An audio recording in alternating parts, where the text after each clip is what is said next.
we'll get a look at that high-powered, and I mean high-powered SMU offense right from the get-go. And it will begin at the 25-yard line. Kevin Jennings, from down the road in high school at South Oak Cliff High School, won a 5A state championship his senior year. Redshirted his first year, got a couple of starts in 2023, and then 3 games into last season took over as a starter. He is 13-5 as a starting quarterback for the Mustangs. Yeah, and now he's excited. He has pretty much all his weapons back on offense. We had the game earlier this year where he was missing some players, Hudson in particular, but now guys are healthy, and he's able to feel more comfortable spreading that football around. Got T.J. Harden in the backfield on this first down. And they fake it to Harden. And Jennings looking down the field. Is hit as he throws. Is that a live ball? They're saying incomplete pass. Boy, that was very close. Clay Patterson was the one who delivered the hit. He leads Stanford in sacks with 3 of them. Yeah, he came around the edge, and he did a great job in terms of attacking the upfield shoulder, the arm where the quarterback's throwing the football. So already putting pressure on Kevin Jennings. They're going to hand it off, and really nice play coming up to trip him up, made by Darius Davis. A gain of 2. It'll bring up 3rd down and 8. Our impact players brought to you by Old Spice. Yeah, Romello Brinson, T.J. Harden, you saw him with the football already. A dangerous combination offense and defensively. You got Matt Rose, who anchors the line with toughness, and Tafiti, who brings relentless pressure off the edge.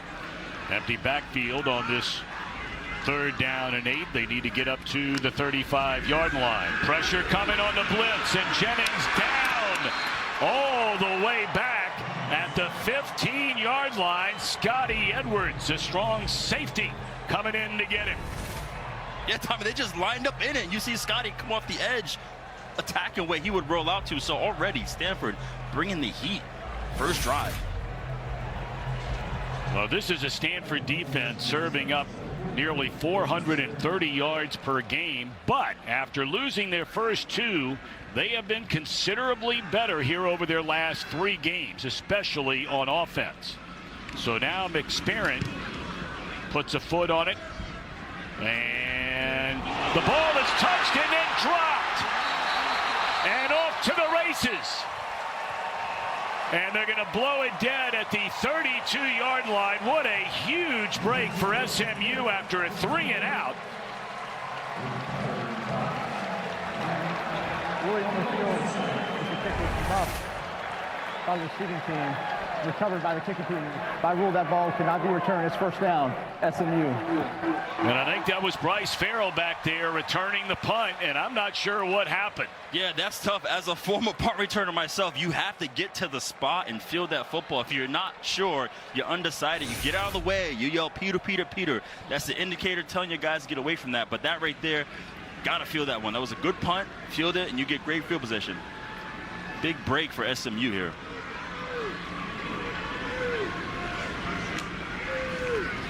All right, first down, pump fake one way, come back the other way, and through the hands of the intended receiver. And I beg your pardon, on that punt return a moment ago, that was Liam Thorpe back there who bobbled that punt. Yeah, you get a young guy out there returning punts in these situations. Tough one right there. All right, so a 2nd down and 10 right at midfield.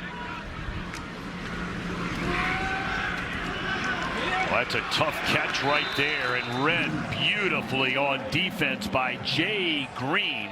So Stanford is coming out and playing some defense right from the get-go. The completion tonight, but just nowhere to go. Yeah, they're saying, well, not letting Kevin Jennings sit back there and throw the football. You saw the first drive, getting pressure off the edge, then sending a blitz in here. They know a popular play for them is that wide screen, and they stay disciplined in taking that away right there. So a 3rd down and 10. Great field position here after the muffed punt. And Jennings barking out orders.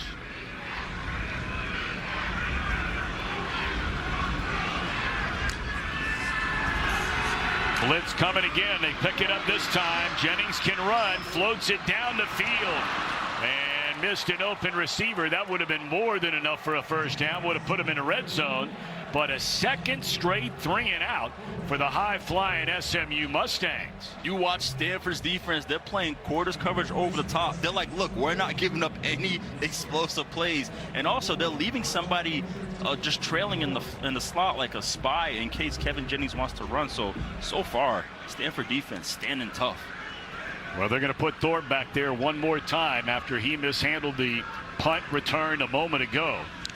McSparran trying to pin him deep, end over end punt, angling near the sideline, and you can't do it better than that.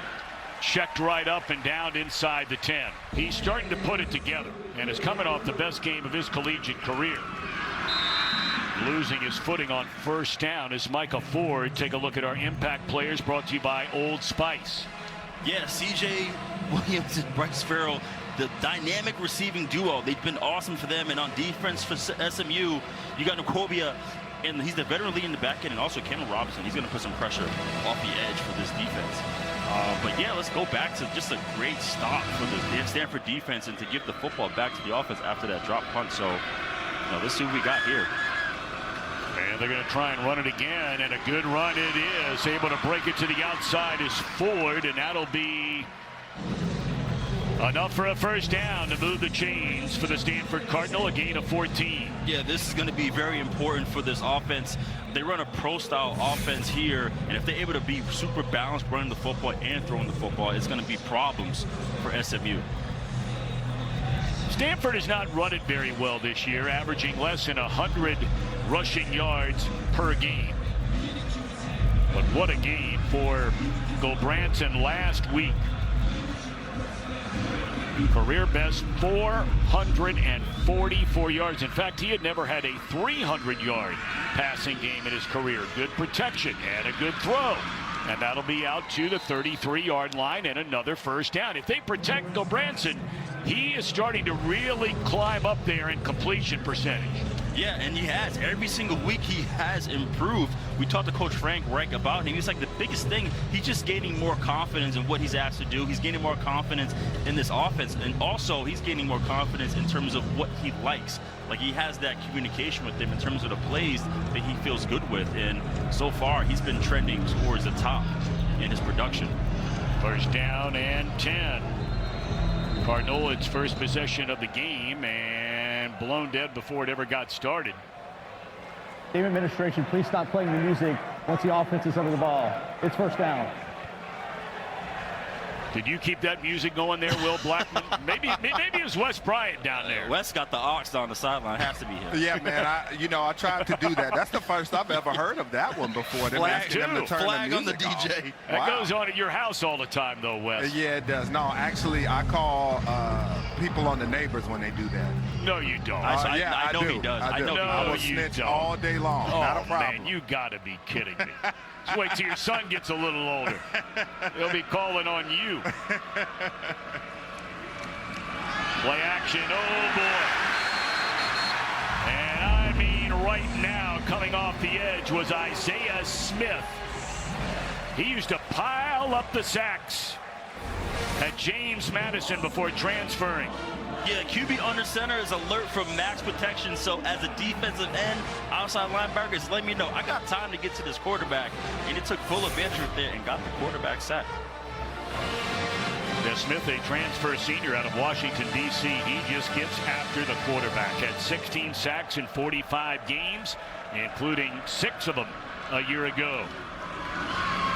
Good protection, and it looked like a hold there, and there's a flag. There's no doubt about that. Yeah, he definitely tackled the running back trying to get out of the backfield. Holding. Defense, number 9. 10-yard penalty. Automatic. First down. And that's a defensive lineman trying to hold up the back there, Cameron Robertson. And so this will be an automatic first down, which really takes Stanford off the hook after that sack a moment ago. Yeah, sometimes you can get away with the, a little pull on the jersey or the towel, but that was real obvious. Yeah. You saw his whole body shift towards the back. You never did that all your years in Boston College or the NFL. The trick is you just have constant conversations with the refs. Oh, really? Just be nice to them. You know how I roll. Well, I mean, I know how you roll. Believe me, I'm well aware in a short amount of time. We'll play action here. Good protection, and it breaks down. He was looking for the deep ball down to Farrell right around the 25-yard line, and then protection finally broke down. Jeffrey Emba, transfer from Purdue, in there to get it. Yeah, again, sit back, match protection. He just tosses him out of the way and gets to the quarterback. You give these guys time to rush, they're going to get there. Now, Zach Yamauchi, the starting left guard, was injured just a couple of days ago. And they have Zyron Brown, number 51, starting for Yamauchi at left guard.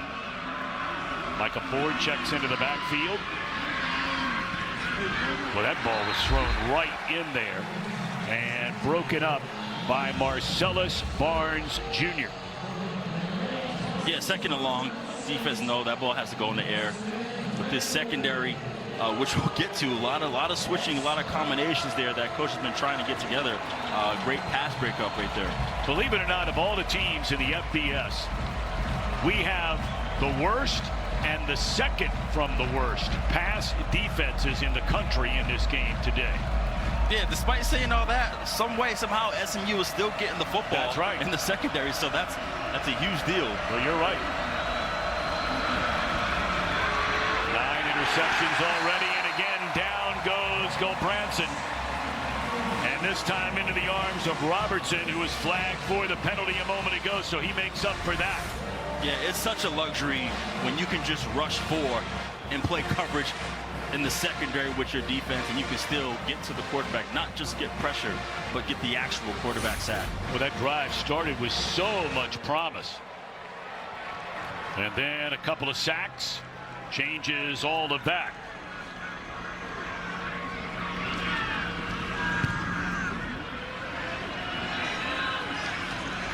Knight fields back at his 35. Pretty good running room, and that's a return of 13 yards by Knight close to midfield. And a flag is down back by where he initially fielded the punt, which generally will tell you there is a hold against a receiving team, though we'll wait and see on that one.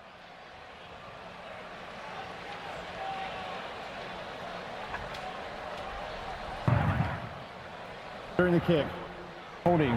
Receiving team number 25. Yep. 10-yard penalty from the end of the kick. First down. So that'll back him up to having it in midfield. That's going to go back close to the 20-yard line. For what would be more of the same for SMU reaching the college football playoff and going undefeated in ACC play. Wasn't until last weekend the Mustangs open conference play this year.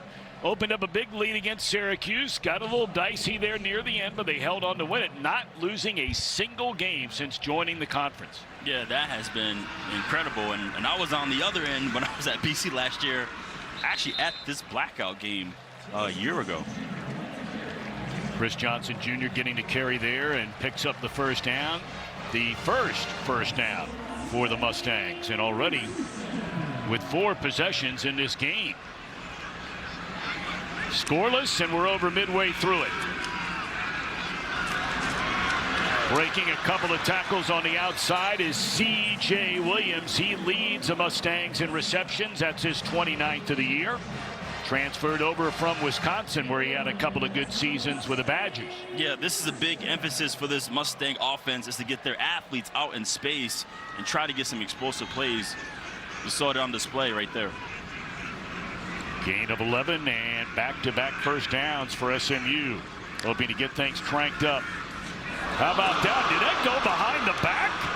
That was to R.J. Merrill and their stand-up tight end. I mean, are you kidding me?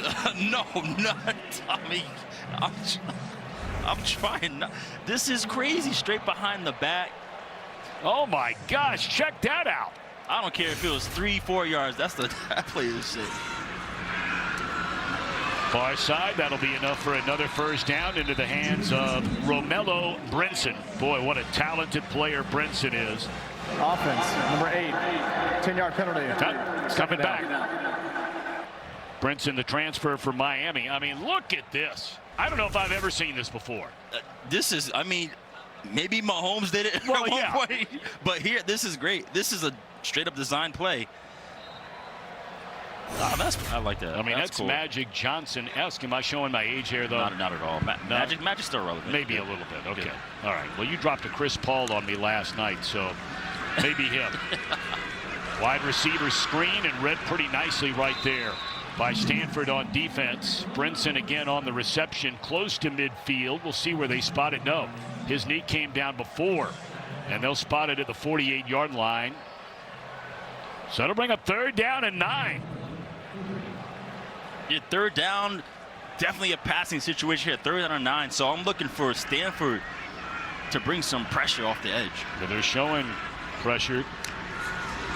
And here they come, and able to get away, and wide open down at the 37-yard line. The catch is made by Jordan Hudson. Hudson was injured the first play of the season, and then came back last week. Officials timeout. Had 6 catches and a touchdown against Syracuse. Got an injured Cardinal down on the field. We'll check in on him when we come back. America's favorite pizza chain is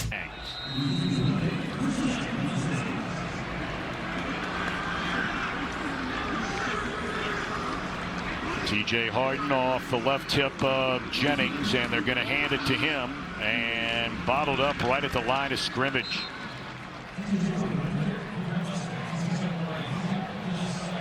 Josiah Galvon in on the tackle. Yeah, now you're in a situation for both teams when something like that happens. Like, okay, how can you switch back into gears emotionally to still play a football game? That is the toughest part. Jennings looking down the field, one-handed grab, nicely done. Be very close to a 1st down. That's big R.J. Maryland. What a career he has had. Yeah, you see him coming across, just soft, awesome hands catching this football. One of the best tight ends in SMU history, the all-time leader in receiving touchdowns, 2nd in receptions and receiving yards. We'll call his name aplenty today. Tried on the ground again with Harden, and again, just not much there. Picked up a yard, maybe.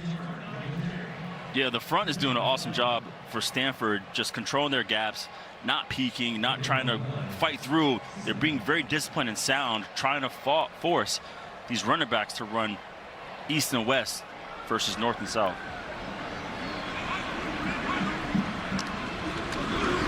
Going to fake it this time, and now Jennings will take off running. He's able to break 1 tackle, tucks it away, and run out of bounds.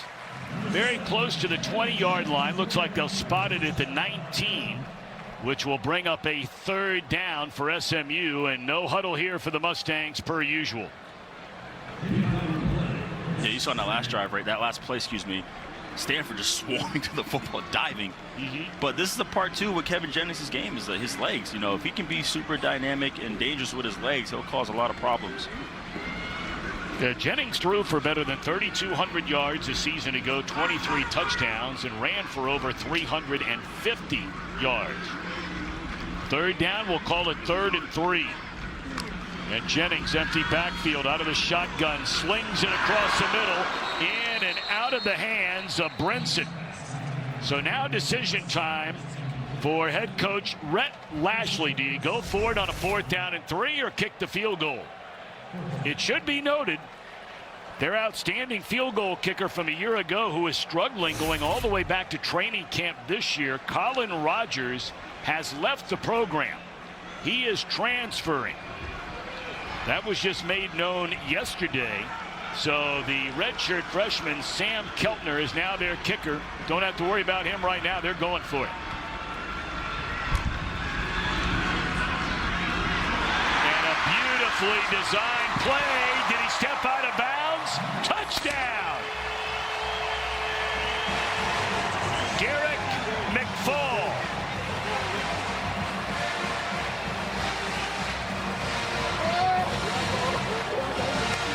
Well, they're very excited about this redshirt freshman out of Tyler, Texas. He had his first college touchdown a week ago, a 14-yarder against Syracuse in what technically was a jet sweep. Yeah, and he's been known to be effective in this pass game. So right there, just too easy for SMU to capitalize on that. So now Keltner for the point after, right down the middle. And with 2:39 to play here in the opening quarter, SMU 7-0. Yeah, you see Stanford bring an all-out pressure. They released the back, and they did not account for him. I think it was 29 on the edge. If you're going to bring all-out pressure, somebody is responsible to peel for the running back. Kevin Jennings noticed that no one took the ball. Easy touchdown for the Mustangs. Rhett Lashlee, 42 years young, out of Springdale, Arkansas, in his fourth season as a head man. Here at SMU, they've gone 32-14.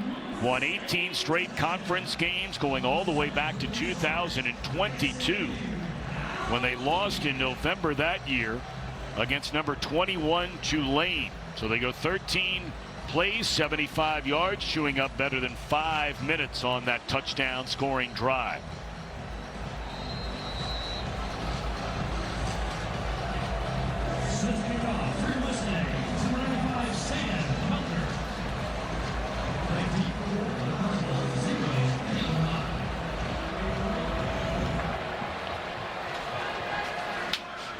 Caden Hyde, the wide receiver, coming up to get it. Out across the 25 and still on his feet. Close to the 30-yard line. Well, start the season off right and get game day ready. Scan the QR code on your television to shop team swag and game day essentials from the CW Football Saturday Shop. Brought to you by Dick's. Every season starts at Dick's. I need to go there when I get home, get my son some basketball shoes for this season. He just had media day. They're not giving those away. Media day. Was that part of the ACC media day we were at in Charlotte during the week this week? One day, hopefully. All right, Stanford with the football. And trying to turn the corner, and able to do so is Cole Tabb. Tabb getting a few more carries here of late. Got a flag in the play here. This might be coming back. He had 12 rushing attempts against San Jose State and got his first touchdown. Offense, number 18. 10-yard penalty. First down. That's Miles Libman, wide receiver. Flag for the hold. Yeah, you hate to see it in such a positive run like that. That's the area so far that's been effective for them. Hey, we saw the Wake Forest Demon Deacons come up with a huge win at Virginia Tech. They're having a pretty nice year. Will be playing right here on the CW out at Oregon State. Corvallis coming up after this one. Yeah, that was a tough win. Yeah, for them, for that program. Yeah, we're wondering if DeMond Claiborne is going to be able to play in that game for Wake. There's another flag after another good run by Tabb, but is it coming back? I mean, that's back-to-back solid run plays. Holding. Offense, number 74. 10-yard penalty. First down. That's the center, Fisher Anderson. Yeah, here's the hold from the up cam. You see right there, he just turned his body. That was the issue. Just turned him around to the outside, and you know, if you move the person with grabbing jerseys, they're going to call that. That's negating two really nice runs. We told you that Stanford has not run the ball well at all through the first 5 games this year. And that's back-to-back runs, 11 yards, 12 yards, taken away. So now at first down and 24, Gil Branson dumps it off out of the backfield to Tabb, and he's still on his feet. Okay, it's a nice start here for Tabb. Won't show up in the stat sheet because of the penalties. Right, but the energy does matter. So this is an awesome job, just getting out quick. Try to get half back. It's first in a journey, and now you're back to at least a manageable down the situation. Tabb was a top 30 high school running back in the country. 4-star recruit out of Fort Walton Beach, Florida.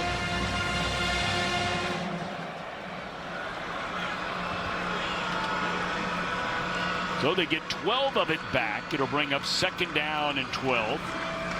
Will Branson to throw, and incomplete. He had an eye over there on C.J. Williams. Good coverage by Nettles. It brings up third down for the Cardinals.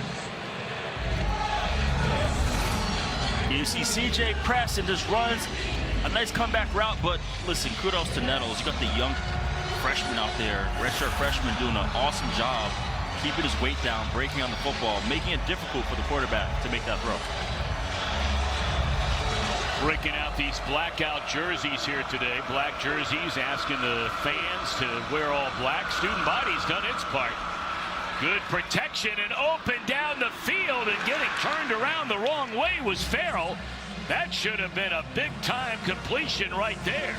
Absolutely, Farrell was wide open, and that's a difficult person to out-throw because he is extremely fast.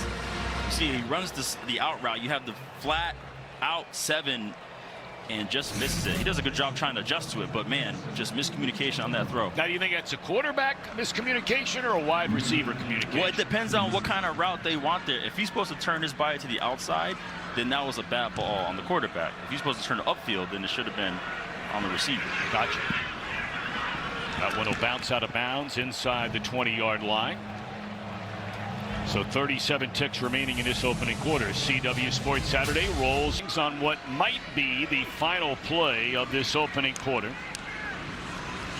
Play action. Jennings lofts it down the field. Back shoulder reception is made. Jordan Hudson, how about that one? Beautifully done. Yeah, they take advantage of the backup cornerback and Randall Nicholson. They just isolate him with their top playmaker, Jordan Hudson. Just a nice back shoulder throw. That is a 37-yard gain. Jennings to throw it again. And now tiptoes out of the pocket and will step out of bounds at the 42-yard line. It'll bring up second down. The clock continues to run, and that will be the final play of the opening quarter. So SMU, which normally piles them up here at home, averaging 47 points per game over their last 18 injuries. Yeah, he was an absolute competitor. I had the pleasure or otherwise playing against him in the NFL. Chris Johnson Jr. off to the right side on a first down carry. SMU with the ball in Stanford territory. Of course, Reich had an excellent career in his own right. He was a backup roommate to Boomer Esiason as a quarterback in Maryland. Went on to play in the NFL after becoming a starter his final year for the Terrapins. Played 14 years with 4 different teams. But this is his first foray into college football since he last played it at Maryland. Wide open, sitting down. In the middle of the field is Jordan Hudson, and that'll be another first down for the Mustangs, a gain of 16. Yeah, it's cool to watch Jordan Hudson play football. His IQ is tremendous. Like here, he's fine. He finds a soft zone, gets the football, but he does an awesome job of attacking every single catch. You never see him drifting or falling away. He goes and gets the football. They're just going to keep throwing it until Stanford can stop it. And miscommunication there. Receiver Brinson broke in. Throw went into the corner of the end zone.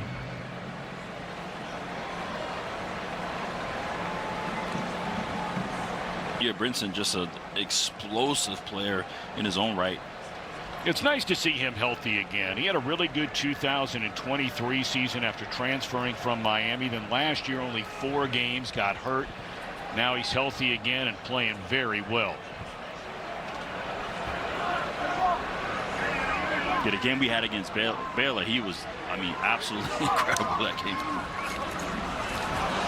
Bobbled on the jet sweep, and still on his feet is McFall. He was the guy who had the touchdown, the game's only touchdown, and that's how he scored on a 14-yarder for his first college score a week ago against Syracuse.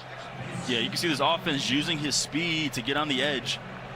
He's been very effective running those plays. So it'll bring up third down. We'll call it third down and 3. And you got to believe, based on what we saw in the last drive, that this is more than likely. Yeah, 4-down territory for sure.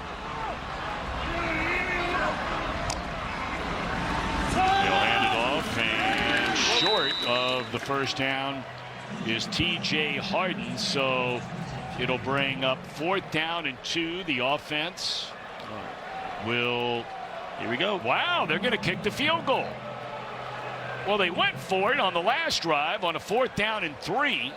And here on a 4th down and about 1.5 yards, maybe 2, they're going to kick it. Yeah, I mean, as a coordinator, you feel good that you actually have 7 on the board. You know, so hey, let's get up 2 scores. This will be a 32-yard field goal try by Keltner. And a good snap, a good hold, and it is good. So Keltner now 3 of 6 on the year. SMU in front, 10-0. Doing well, as you mentioned, but the penalties are holding them back. Well, Branson checking things off, it appears, on the line of scrimmage from the 25-yard line. And he's going to throw it. And just sitting down in the middle of the field and making the catch is Sam Roush. They believe this guy's going to be playing on Sundays for a long time. Listen, Tommy, he's the next one. He's the next great tight end that's going to get drafted. Sam Roush, he is a mismatch for anyone. They line him up all over the field. They'll put him out wide. They'll put him in the slot to run receiver routes. Man, if he gets going, it's going to be a problem. It's his 11th catch of the year. He is a team captain, 4-year starter for the Cardinal.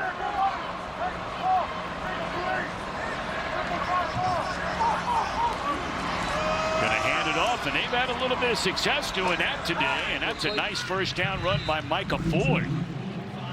Yeah, and we just spoke about Roush in terms of his receiving, but also he is a really, really effective blocker on the edge.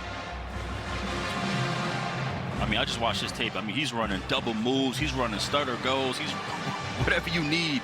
He's able to do that, and he can get upfield. He had a long reception against my Eagles, which I hate talking about. I know you do. I know you do. He's come a long way. Played high school football, grew up in Nashville, Tennessee. And another run, and short of a first down by a couple of yards is Ford. So it brings up, and you know, look, it's only a 10-0 game. We have 11 minutes to go until halftime, but this feels like a first down Stanford really needs to pick up. It is, and you hit on the head in terms of the penalties. They had some explosive plays that were negated, so let's try to get those back, continue to protect the quarterback as best they can, but man, they just have to be disciplined, not shooting themselves in the foot with these penalties. But play clock already down to 10. They have run it better than they have thrown it so far today. They might have to spend a timeout here. Yep, they're going to have to do it. Timeout called. Just took too long in the huddle. Yeah, it looked like they couldn't get set and what was going on. Just miscommunication in the huddle in terms of the formation. All right, so a 3rd down and 2 upcoming. Let's take a look at today's Royal Caribbean game summary. Look at SMU just wasted no time being effective here, getting after the quarterback. So you could watch here, just boom. Really just came off the edge.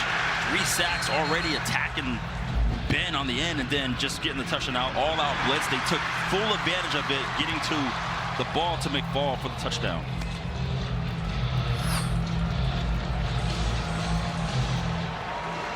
Well, now the TCU sideline calling for their jumbo package. And I mean, those are some jumbo fellas running onto that field right now. But even this situation, like having to burn a timeout because you're still trying to figure things out. Yeah, these are all the things that Stanford has to get together.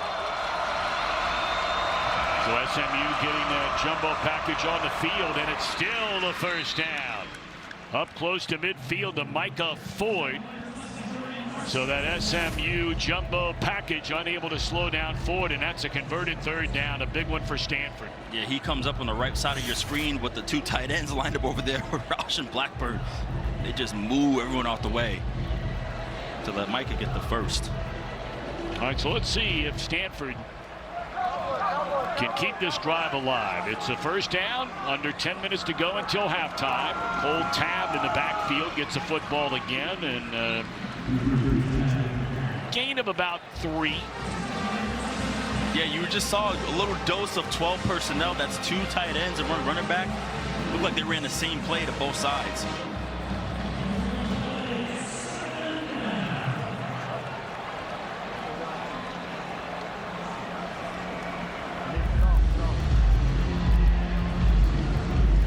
got 2nd and long. They come back out in 11 personnel, which is a passing situation for them.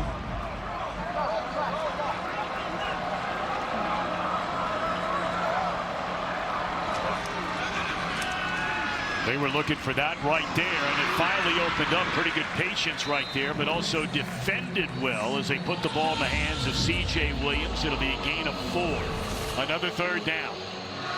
It almost looked like he wasn't, oh yeah, he got chipped, but just a great tackle by Ahmad Moses. Getting no gain. That's one thing I would say right now. SMU's doing a good job tackling, trying not to allow extra yards for this Stanford offense.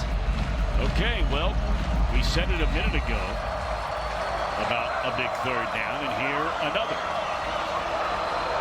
Micah Ford is in the backfield, and he's going to get the handoff, looking for a little room, tries to bring it to the outside, and cuts it back upfield, and he has a 1st down. So back-to-back 3rd downs. In the world of college football today, to run on 3rd down 2 times in a row is almost unheard of.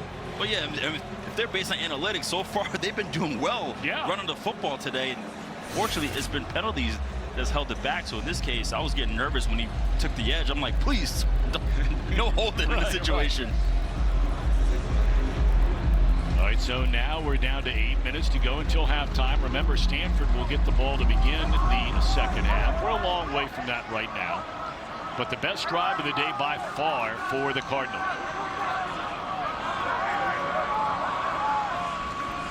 They're going to keep on running it. And Ford bottled up, stood up after a pickup of maybe a yard. You're getting there. They come in with 12 personnel. You get a dose of that pro-style offense that Frank Wright brought over from the NFL that he's running here. You're seeing a lot of under center. You're seeing a lot of 2 tight end situations here. Calling a very, very balanced game right now on this drive. Really taking advantage of this clock.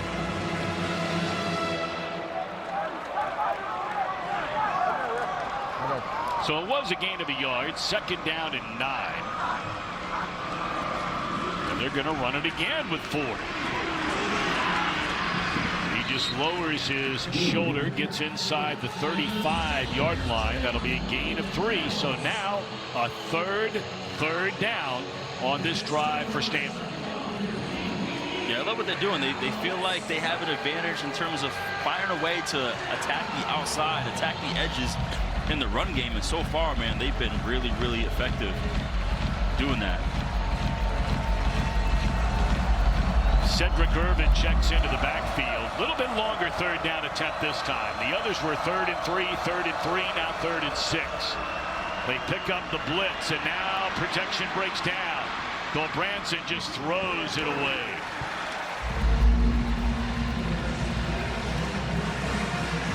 Brandon Booker applying the pressure, and Stanford will punt it. That's got to be a disappointment for the Cardinal there. You know, it would be, but they're going to try a field goal. It's going to be a long one. It's going to be a 52-yarder, I beg your pardon. Now, this is a career long for Emmett Kenny. Hit a 52-yarder a couple of times last year. One of them a game-winning field goal. Let's see if he's got the leg here. Good snap, good hold. Line drive looks to be pretty good. Man, that would have been good from 62 yards. Booted that ball. That ball hammered. There is a penalty flag down on the play. This could be very interesting.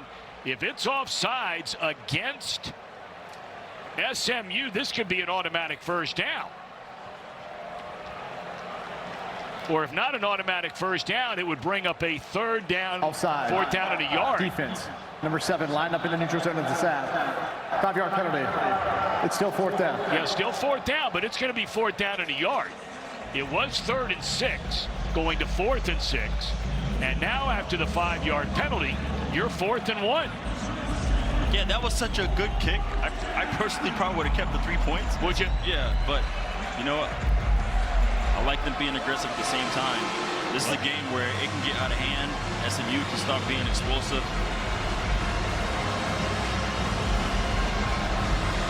Well, they have run it when they have been 3rd and short on the prior 2 3rd downs. This one a 4th down and a yard. And not under center so far anyway is Bill Branson. Timeout SMU. First charge timeout, SMU. Yeah, if you know me, I'm a big momentum guy. And that was such a good kick for them. But here we go, 4th down. Let's see what Stanford has.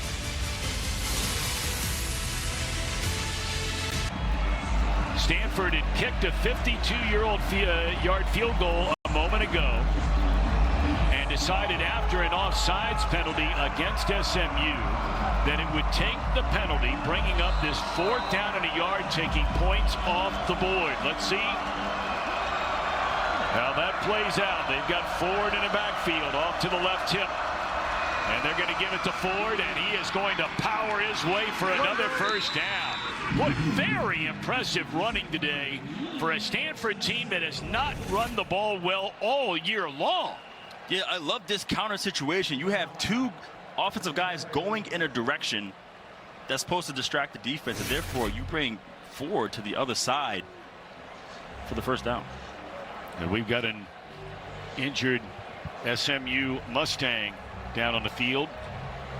Tough to tell the number there. Earlier we had Aaron Morris, cornerback from Stanford, that had to be taken off on a stretcher, and thankfully it sounds like he's doing well. Reporting by Wes Bryant along the sideline. We believe this is Terry Webb. Webb spent the last 2 years at Texas State. He's from Galveston, Texas. And reaching for that shoulder or collarbone. Hopefully he's okay. Yeah, that would be a tough loss because he's usually stout in the run game for this Mustang defense.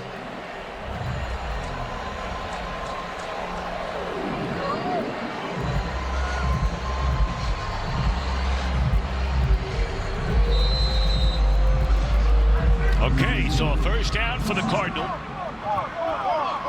Right at the 25-yard line. And again, it's Michael Ford in the backfield.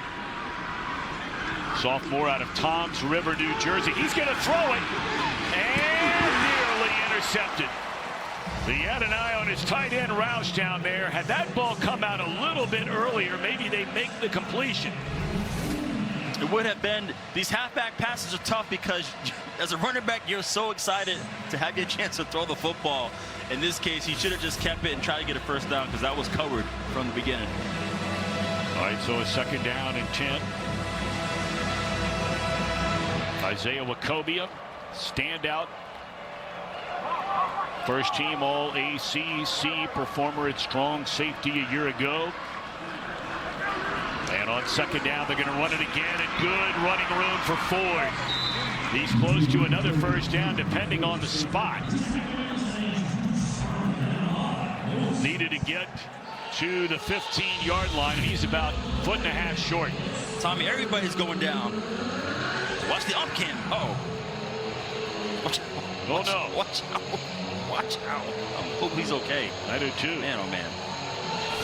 A little help there from the lineman. The guy's my age, for God's sakes.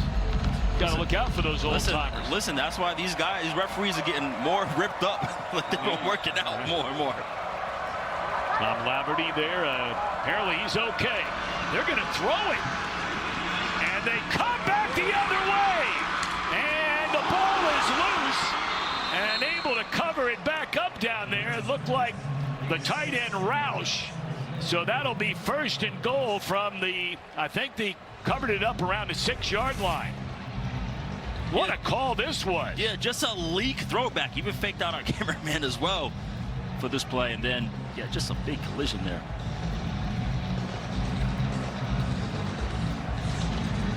Looked like Barnes put a hit on him to knock it loose there in the secondary, but Roush, fortunately for Stanford, able to cover it back up. 15th play of this drive. Ford spins his way looking for room and just none there. He may have just got back to the line of scrimmage. You know, when this drive began, we said, well, way too early to talk about it now. Stanford getting the ball to... This ball came loose too, I think. Just got to be careful spinning in the hole, but yeah, his knee gets down right there. Yeah. We're starting to say, you know, with 8.5 minutes, we're like, okay, well, there's a long way to go in the quarter. Then they get the ball back to start the second half. You see, Stanford 8 touchdowns in 17 trips.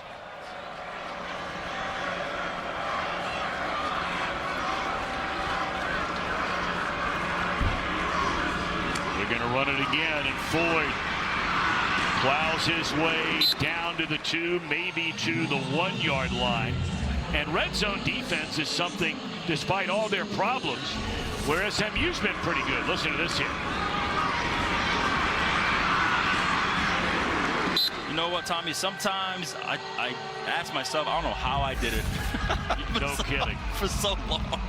Those, like, for a long time, those were nothing to me, those collisions. And now, as a spectator, even as a parent, I'm like, goodness gracious, man, this is crazy. All right, Ford in the backfield. This is 3rd down and goal for the Cardinal. Do they run it again? They're going to throw it.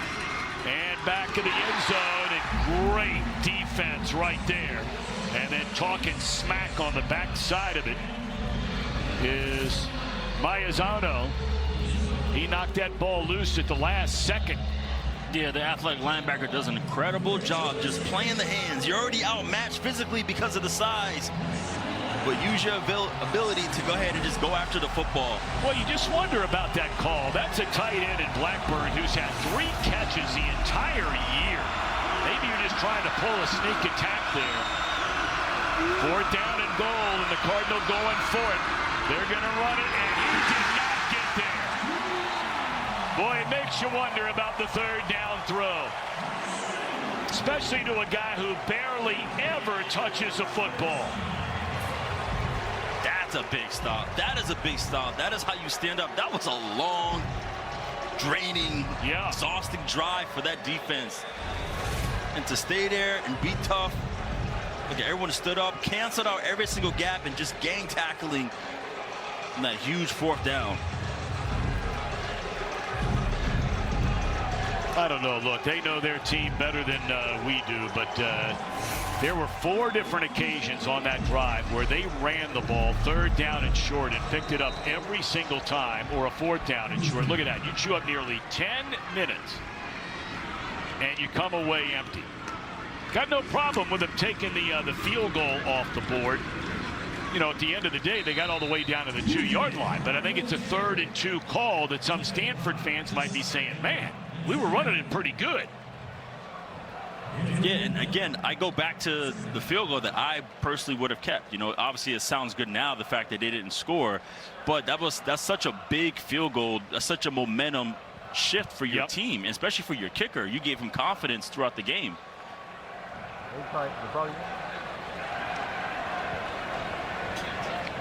SMU does not have to run another play. A little perplexing. Stanford would not consider a timeout here. There was about 2:35 left. And you got a 2nd down coming up. Stay tuned for the final 2 minutes of the half presented by a play here. If it's not an incomplete pass, if it's a run, you figure Frank Reich uses a timeout. Yeah, he's probably going to figure, like, they're probably going to go down the field here. And so hopefully if they do, hopefully it's incomplete passes. So. And right through the hands, and that stops the clock, a grand total of 3 seconds, so he doesn't even have to use a timeout. Right, this is what I mean. Like, they're going to go NASCAR down the field, but I think that football was tipped. Otherwise, it would have been completed. But this is what they're going to do. If they can't get out of here, then it's a possibility they might run the football.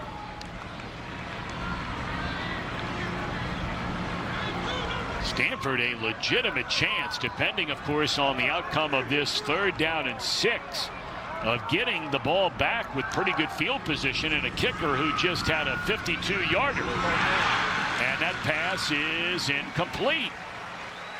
Or are they saying it's a catch? They're calling it a catch to Brinson. I beg your pardon. So that's a 1st down. Gain of 15. Yeah, he just went down and got that football, got his hand underneath it. I think they're going to look at this. Did he have possession of the ball once he went down to the ground or was on his way to the ground? Officials timeout to adjust the game clock. Oh, no, they're not. Just to fix the clock.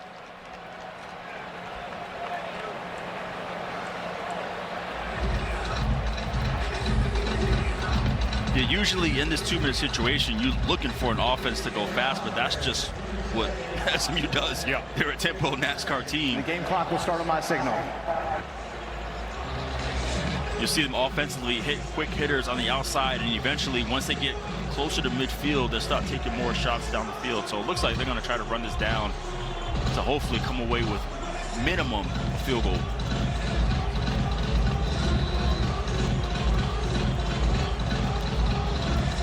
So they're in no hurry to get up there to the line of scrimmage. SMU with 2 timeouts remaining, and they're going to run the football. Flag comes in late.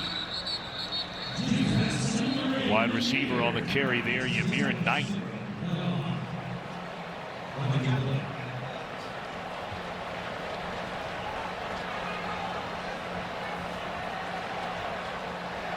And we wait on the penalty.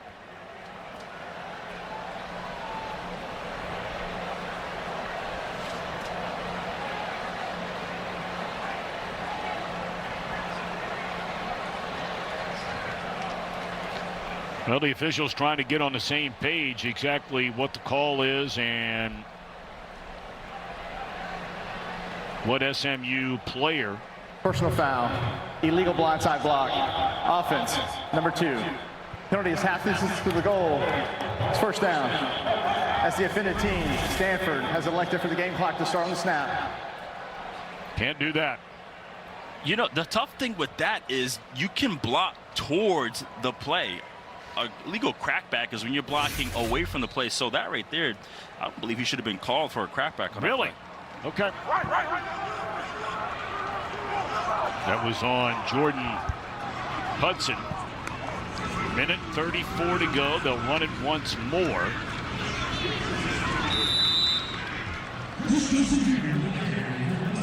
Mike Mothershed, what did you think about that block? Should it have been a penalty? Well, when you look at an illegal blindside block, it's when you have a block against an opponent who can't protect himself. So right there, number 2, yeah, that's an illegal blindside block. Okay, Mike, thank you very much.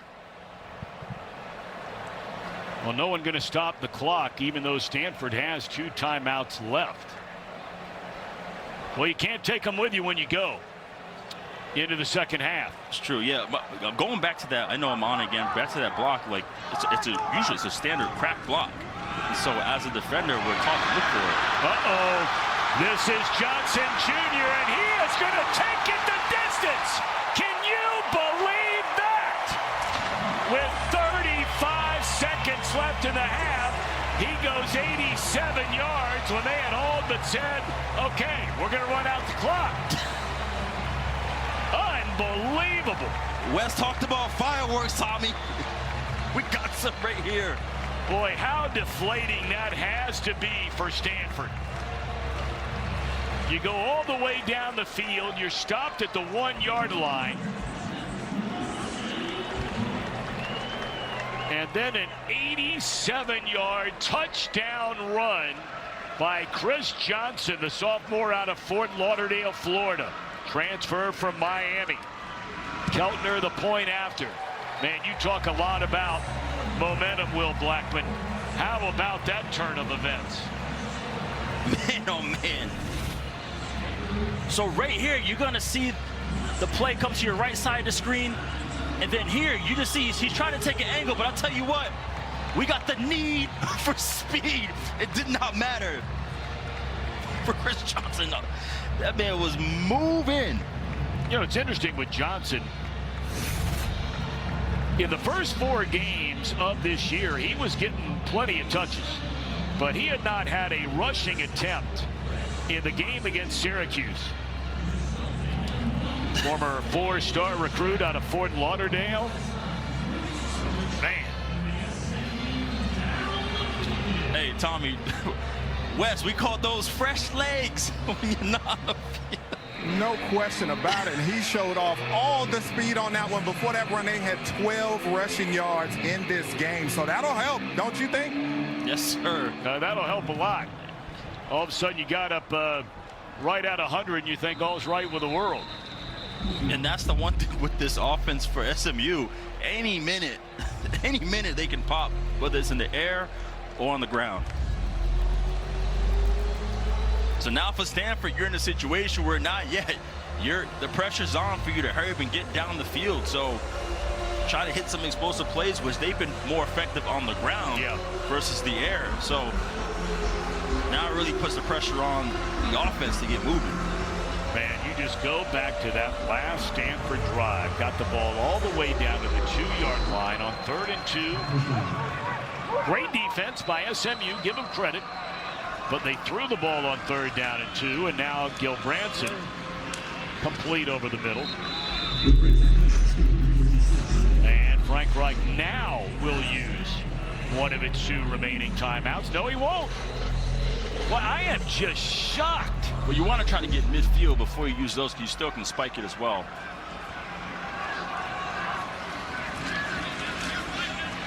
Rose, and a catch is made, and stepping out of bounds on the reception is C.J. Williams. So that'll stop the clock with 13 seconds left. And again, remember now, their kicker on the last drive made a 52-yarder. Now they took those points off the board after a penalty brought up a 4th and 1. They went for it on 4th and 1, and they cashed in on it.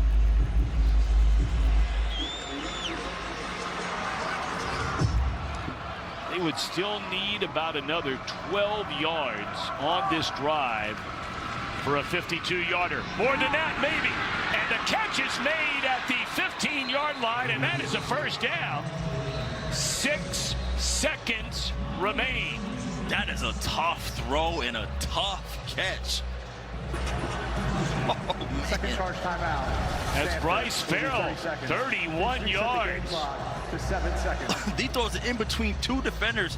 SMU is playing 2-man, which means they're sitting underneath trailing, and they're daring you to throw the football over the top, hoping the safeties can make a play on the football. And all right, Will, help me here now. You have the ball at the 15-yard line.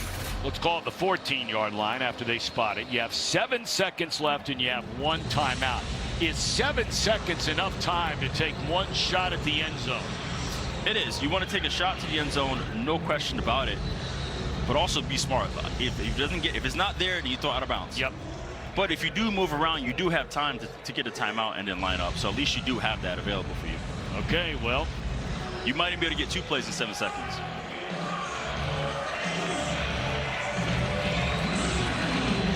Three plays spanning 61 yards. Pass completions of 12, 18, and 31. If anything, you got CJ at the top. And SMU wants a timeout with 7 seconds left. CW Wednesday, a News Nation primetime event live from the Kennedy Center in D.C. Chris Cuomo, Stephen A. Smith, and Bill O'Reilly. 3 extremely unique perspectives, 1 stage, and a nationwide conversation.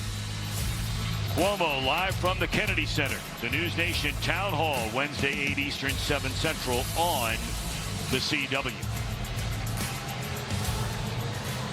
That could have been a strategic timeout right there. You wanted to see what Stanford was going to line up in formation-wise. You see that in basketball, too, sometimes, right? Yep.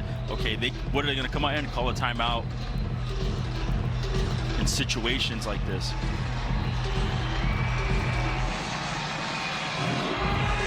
You see the top of your screen, C.J. Williams is in a tight condensed formation, which kind of gives me an indicator you could be running a corner route, because you do want to throw it out of bounds if you can.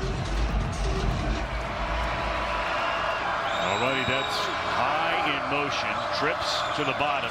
They're going to take 1 shot at it to the end zone, and a touchdown!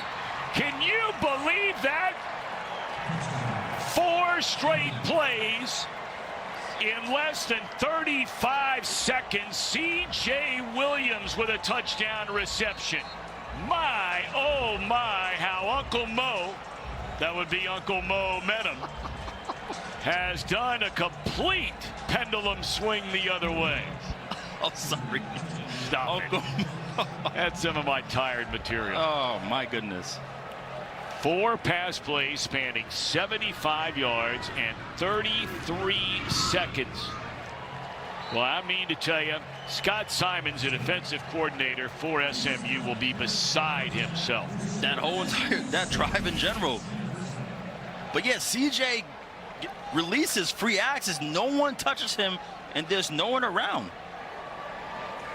You see here, he runs just an inside, just a quick bang. Hey, no, there is no one in the picture. And you know what's interesting, and we talked for a long time as Gilbranson celebrates a touchdown about the issues in the secondary, and a lot of it had to do with communication. You know, they let 2 late leads against rivals Baylor and TCU get away, and Scott Simons told us yesterday a lot of that has to do with he was trying to move safeties into the nickel slot and realized that they were hurting 2 positions rather than making 1 better, and so they've gone back to, you saw Harmon there, number 7 is a nickel, but it looked like Marcellus Barnes let the receiver just run straight into the end zone with no help on the backside. Yeah, he finally feels like he has a good combination of defensive backs, but that's the hard thing back there. You need tons of chemistry. These guys need to work together for a long time to have success, and when you move pieces around like that, it shows right there that it's tough. Well, we had an 87-yard touchdown run with less than 40 seconds left. And bang, bang, bang, bang, Stanford. Please reset the game clock to 2 seconds. Thank you. Comes away with his first score of the game. It was a fair catch. It was made by Johnson, and then he took off running, so no one was quite sure what was going on back there. 2 seconds left. That was a weak fair catch if that was sure was. I mean, hey, don't get away from the television. We thought SMU was running out the clock the last time they had the ball, and it turned into an 87-yard touchdown run by Chris Johnson Jr.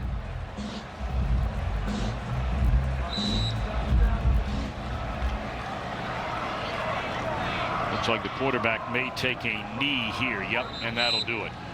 Well, I tell you, for only a 17-7 game, it was a pretty wild first half. Yeah, it's always situational football when it comes down to it. All right, so the Cardinal will get the football to begin the second half out at the 25-yard line. All right, let's send it downstairs to the big fella, Wes Bryant. Well, I talked to Frank Wright coming out. That's exactly right. Their leading tackler. He has the most tackles for a loss. He'll wear number 35 when the Cardinal get the football, or rather when SMU gets the ball. But first things first.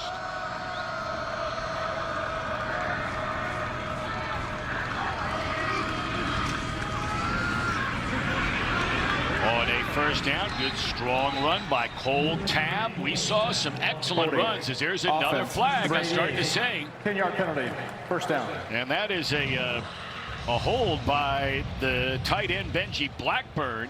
I mean, penalties have wiped out a number of very good runs for the Cardinal today. Yeah, and it's interesting. This is what Wes brought up to begin with. Yep. Coach Frank Wright, listen, we got to stop killing ourselves with these penalties.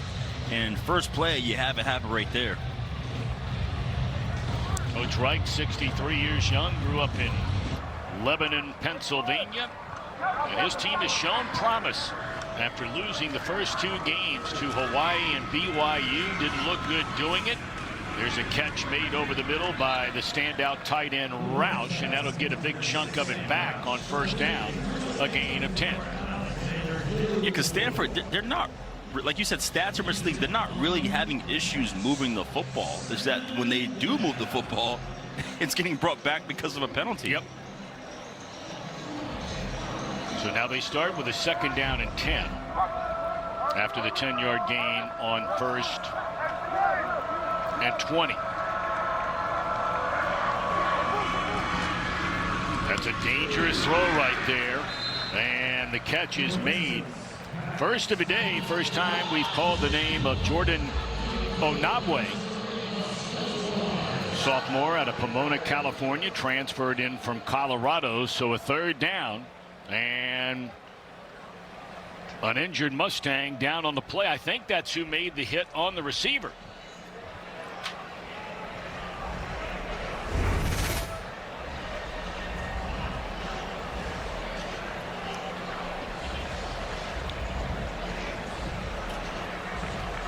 Yeah, he just comes down and makes a tackle right there. And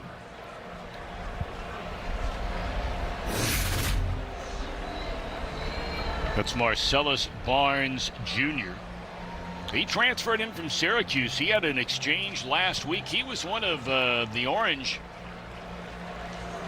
all-time most highly recruited players a year ago by Fran Brown. Of course, Fran Brown came in here and took on SMU. Barnes had an interception, and Brown didn't have much to say positive about Barnes. Didn't say anything negative about him, but just implied, hey, we were better when he wasn't on the field. So I guess that would be considered negative. Negative. Okay, negative. I don't know. It kind of gets blurry. Yeah, I always tell people, like, I'm not afraid to hit somebody, but sometimes they hurt me regardless. Yeah, I guess that would be negative. All right, third down and 5. Gulbranson, and a catch is made, and that will be enough for a first down to C.J. Williams on this opening drive of the second half, a gain of 6. Yeah, this is just such a high IQ play by C.J. Williams. He catches the football and then immediately turns inside, knowing that there's a defender outside that can possibly stop me from getting the first down. I've been quiet, but I've known C.J. Williams for a long time. He was actually on my 7-on-7 team when he was in high school. You're kidding. Yeah, so just an amazing kid. He is a true pro. Yeah, out of Mission Viejo, California. And down goes Gulbranson. Protection broke down right away, and Nettles coming off the edge. One of a number of Mustangs zeroing in. Yeah, that's the one thing you'll see with Simon's defense is he's going to send whoever. He's going to send a cornerback. He's going to send a nickel, safety, a linebacker. You don't know who is going to come and attack the quarterback. It's already the 5th sack of this game. SMU had surrendered 14, or rather Stanford had surrendered 14 sacks, tied for most in the ACC coming into the game, 11th most in all the FBS. Gulbranson forced out. He'll have time to plant his feet and look down the field. He's going to run it. Cuts it back to the inside and dives forward up close to the 45-yard line. And that'll be a gain of 13, which will bring up a third down and very short. That's the thing about Gulbranson. Even though, yes, he is a true pocket passer, he does have great mobility in maneuvering to protect himself, and does an awesome job right there running to get positive yards versus trying to throw it downfield and, God forbid, get an interception. Well, he went down and started his slide with 4 yards short. So rather than say 3rd and 2, which it looked like initially, it's 3rd down and 4. They need to get up to the 46-yard line, and they're going to throw it. Gulbranson chased again, and down he goes for the 6th time today. Mayazono is making plays out there, getting a chance to play today. Yeah, it's hard when you got a young running back in there trying to protect the quarterback on this blitz. And right there, he just gets beat. Zero protection there, which causes Gulbranson to scramble and get sacked. Brandon Miyazono, junior out of Frisco, Texas. And Ymir Knight standing all the way back inside his 20. And the first possession offensively for the Mustangs when we return, leading by 10. A lot of great plays come through there. Elway, man, easily probably the strongest arm I've ever seen. Boy, what a great player he was. All right, on first down, Jennings slings it across the middle. And the catch is made up across the 30-yard line by Romello Brinson. I love that Chris Johnson comes in. Yeah, 4 carries, 96. Barely plays today, but has the most explosive play of the day. Yeah, averaging almost 25 a carry, for crying out loud.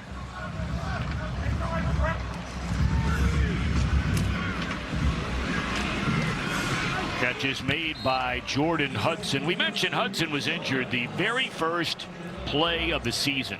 He tried to gut it out, play a little bit the first 2 games, then he missed a couple of games, came back, had a touchdown against Syracuse. He has had an excellent career here at SMU, and that is a first down carry by T.J. Harden.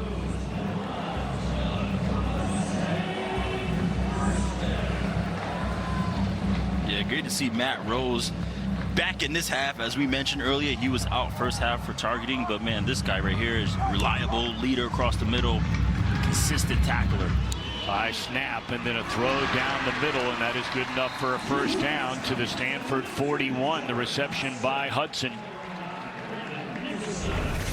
Yeah, this is the matchup they've been liking, you know, with Hudson versus number 9 Nicholson, who's in for Morris over that left cornerback.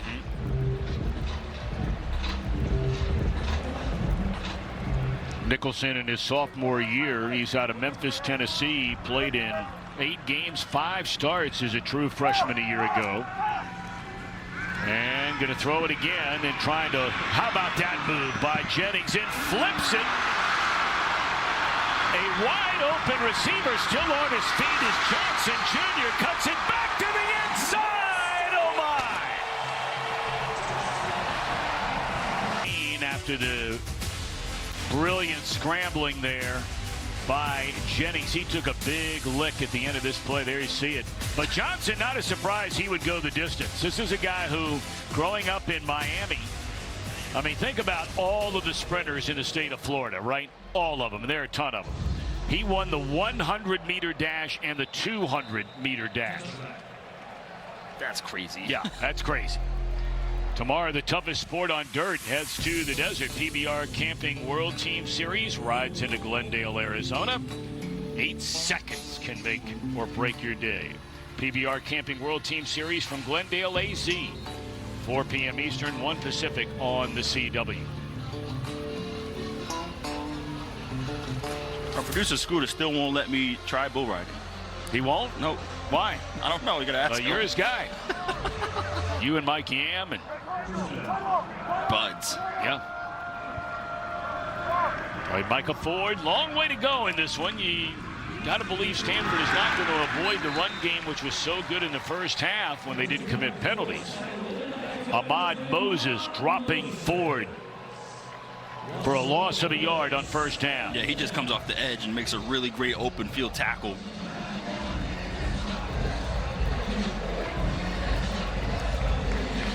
Ahmad Moses, the veteran safety presence. You know, he's part of the safety tandem with him and Isaiah in terms of the guys who are learning to communicate more. They know the defense. It's just a matter of them communicating better so they can limit explosives. So that's something they've been working on all year. You know, it's funny. You would think 2 of the most experienced players on your defense, and you lost 9 starters from the team that went to the college football playoff a year ago. They felt like, you know, at safety, we're pretty good. You had one guy's played 40-plus games in Moses. You have another guy who's a first-team all-conference performer in Wachovia. But that's where they've had some of those communication breakdowns. Yeah, because they relied on linebackers that really handled the communication. Yep. So now it's on them. So it's interesting in that respect. You mentioned like veteran guys, they should be able to know how to do that. But sometimes it's a new environment for them to be the lead communicator. Now we got a big third down here for Stanford. They're trying to get some of the momentum back after the touchdown. Here comes the blitz. They pick it, and down he goes. Boy, this has been a sack fest, and that was an issue we knew coming into this game. Loss of 7 on the play. 13 sacks through their first 5 games for the Mustangs, and nearly half of that total in 2.5 quarters today. Look, when you're up by multiple scores and it's 3rd and long, by all means, put your ears back and let's attack. Flag comes down before the punt.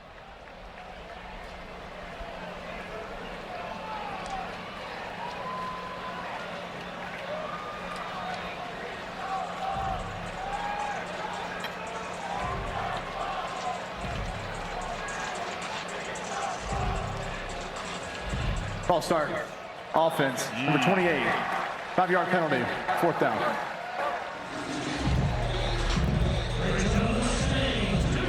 Now it'll be Aiden Flintoff punting out of his own end zone after that penalty. And halfway into that end zone. Boy, what a booming punt there. All the way back to the 30-yard line. And bouncing away from a couple of tacklers, but just not much room to run on the return. SMU with the football when we come back with a 24-7 lead. But he's going to make it happen. And a first down run by T.J. Harden.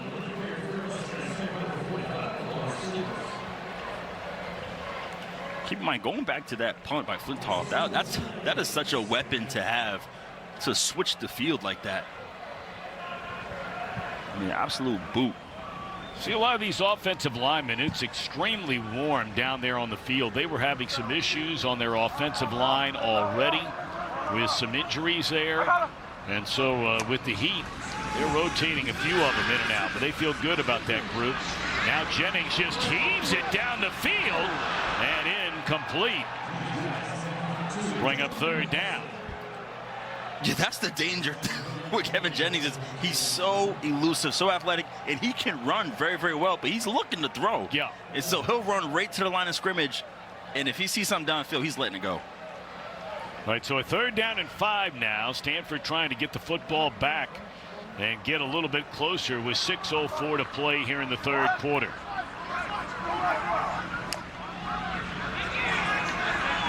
Almost drew the Cardinal offsides there. They got a single high pitcher here, so it looks like they tried to check to something. Here comes a blitz, picked up beautifully.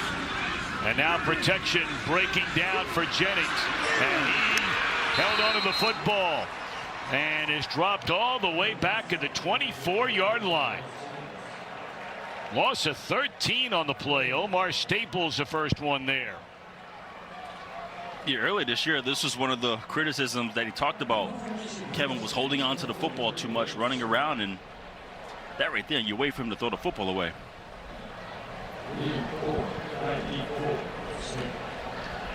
So now Liam Thorpe stands back at his own 30-yard line.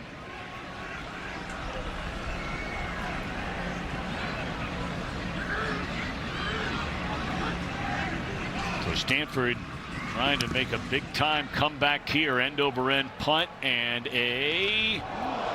Looked like he collided with his own man there. No penalty flag goes down. Of course, they're thinking about a comeback. Well, their head coach is the guy you turn to on the collegiate level. His Maryland Terrapins down 31-0. The Hurricanes outgained Maryland, and then came Frank Reich at halftime. Threw for 6 touchdowns in the second half. The largest comeback in NCAA Division I history. And the first year we ever had Atlantic Coast Conference football. Going back to the Jefferson Pilot days. Of course, Reich also engineered the greatest comeback in the history of the NFL postseason with the Buffalo Bills in a game against the Oilers. Warren Moon and the Houston Oilers back in those days when he replaced an injured Jim Kelly. Man, you think about one guy who was never known as a regular starter until his senior year of college and never in the pros. But to think that same guy engineered 2 of the greatest comebacks in the history of college football and the history. A chance to meet him many, many years ago. Great guy. Handed off on first down and just not much room this time for Tab. Maybe got a yard. 2nd down and 9 coming up. Still a long way to go, but Stanford needs to pick it up. Trailing by 17. Yeah, you can get these drives where you are controlling the clock, but able to get some explosive yards at the same time.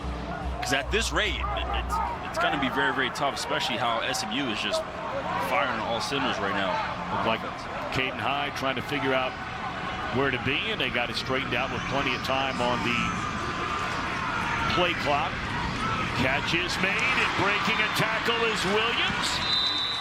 And your old understudy inside the 35-yard line. Yes, CJ. He's funny. You saw him right there just drawing off with the defensive back over there. But yeah, you see them now getting back to the line. Now they're past the 40-yard line where now they can be more explosive plays. So a little tempo here with the Cardinal offense. And that will be Tab inside the 30 down to the 28-yard line. He is a load now. Cole Tab, redshirt freshman out of Fort Walton Beach, Florida. Yeah, you see Tab, he's getting on the edge on these outside zones, and so far it's been clean blocking, no penalties, where his runs are now being effective. So a look ahead to our games next week. You and I will be in Charlottesville, Virginia. That ball came out of the hands as the arm came forward of Gulbranson. And they must have called that a fumble. His arm was moving forward, but I mean, he went after it, so he looked like he tried to pull it in, so he kind of cleared it up for the referees. All right, 3rd down and 5. This one would have shown, although we'll wait and see, I guess. 3rd down and 5, and this will be a 1st down carry.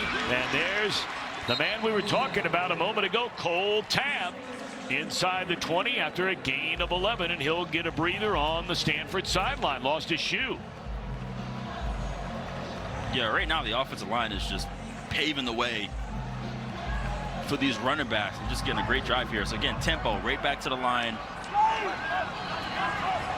Micah Ford, who had some nice runs, taken away by penalties, checks back into the game, and he gets a ball here and really nowhere to go. Stood up right at the line of scrimmage, maybe for a yard.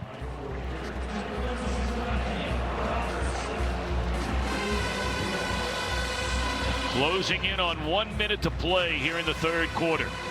Stanford on the road. They've lost their last 8 road games. And SMU has not lost a conference game, whether it's the American Athletic Conference 2 years ago or joining the ACC last year into the end zone and overthrown. The intended target was Caden High.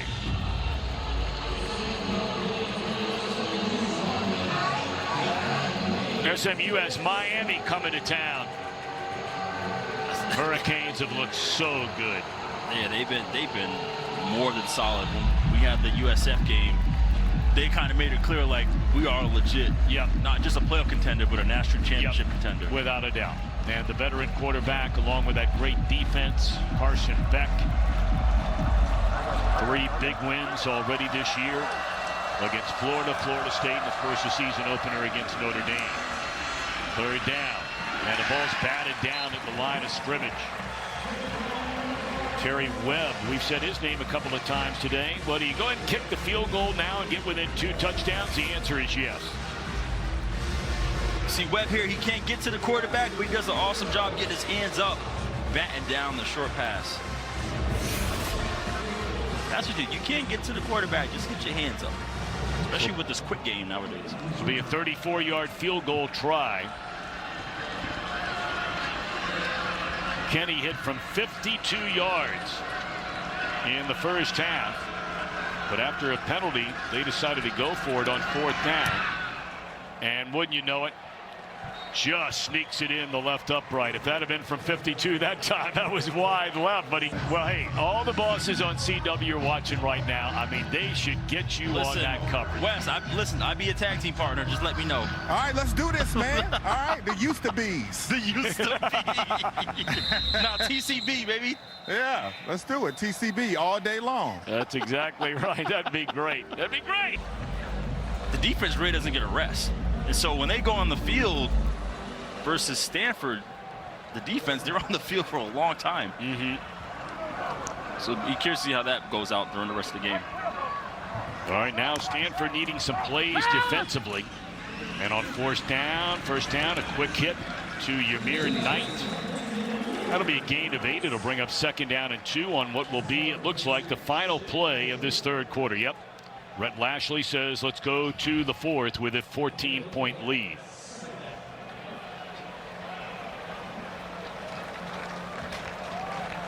So the Mustangs of SMU in search of their 19th consecutive conference win, going all the way back. Of course, back in those days, they did not have a college football playoff. 2nd down and 2, and that'll be a carry good enough for a 1st down.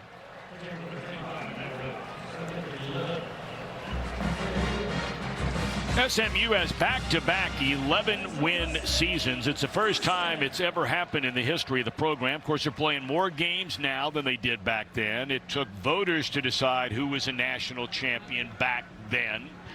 Those 83 and 84 teams had back-to-back 10-win seasons. So the 4th quarter is underway. Good patient running right there by Harden. And a gain of 3 on 1st down. Looks like we're going to get a dose of some running backs here. Just, just run the football, clean football to hopefully take as much time off the clock as possible. See here now they're going looky to the sideline versus just like sprinting up and going with their NASCAR tempo. Still no huddle, but just a slower form.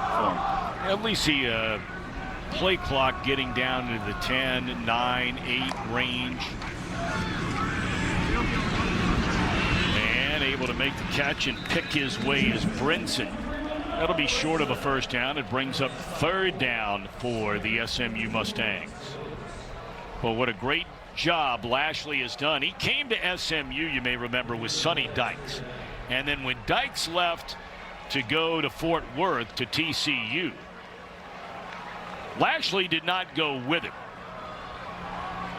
He went to Miami of Florida, and he did not get clearly the head coaching job after Dykes had left. First charge timeout. And then they Stanford brought him back into the fold to take over as a head coach.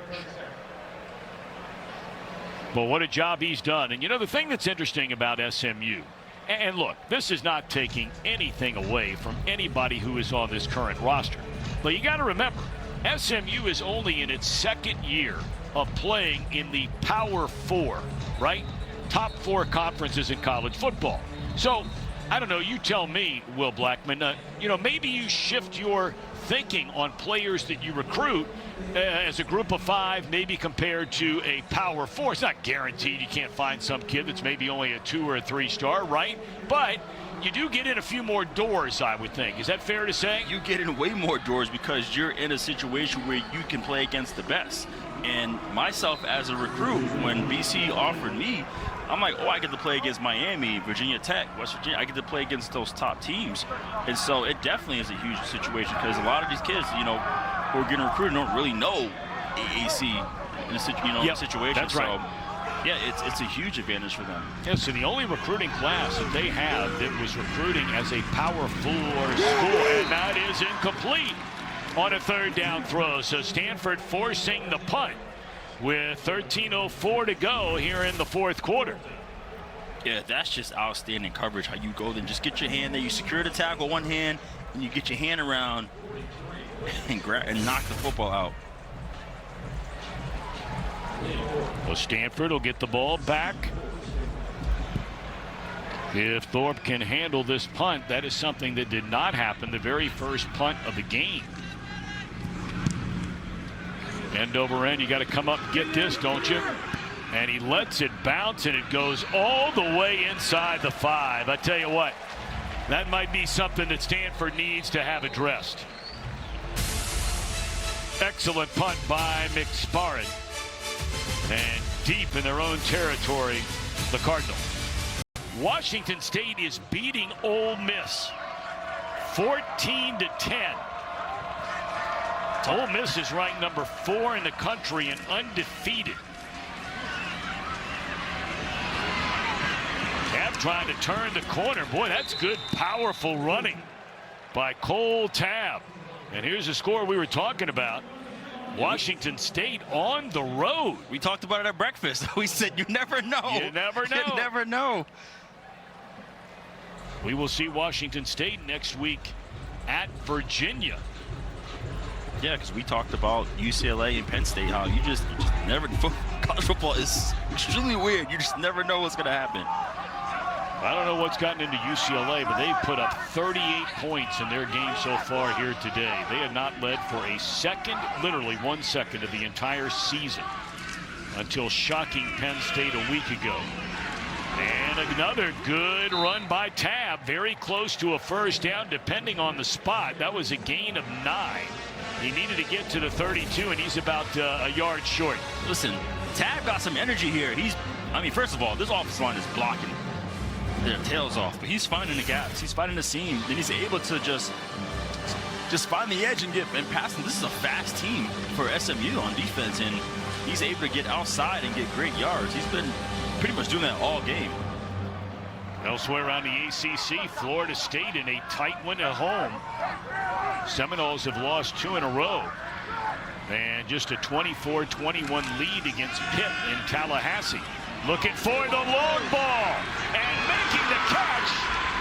Falling down with C.J. Williams, or that would have been a touchdown.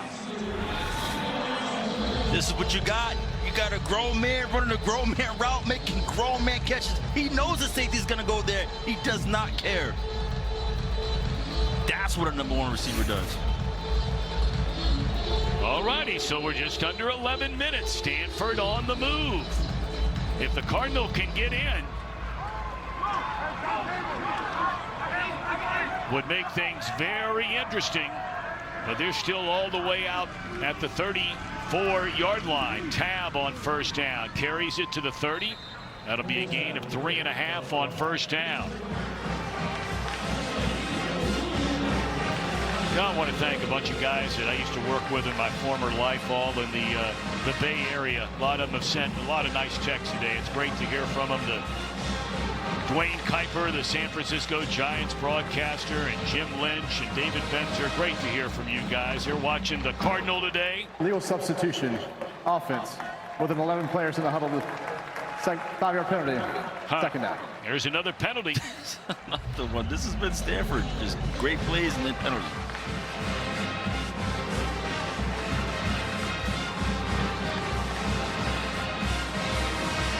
And now they crank up the clock. Closing in on 10 minutes to go. Don't need to start hurrying yet, but you might want to start picking up the pace a little bit.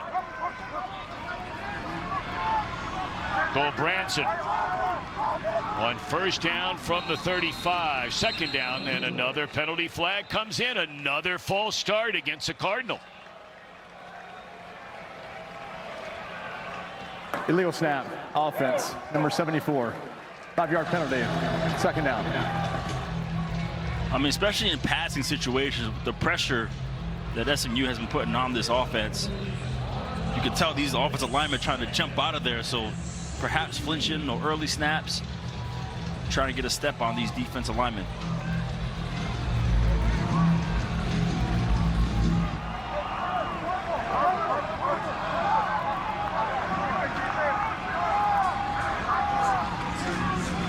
Cole Branson, crossing pattern, and the catch is made by Roush. He was hoping to stay on his feet. That was an excellent tackle.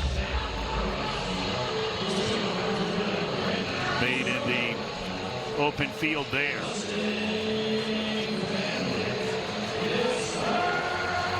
By Miyazono.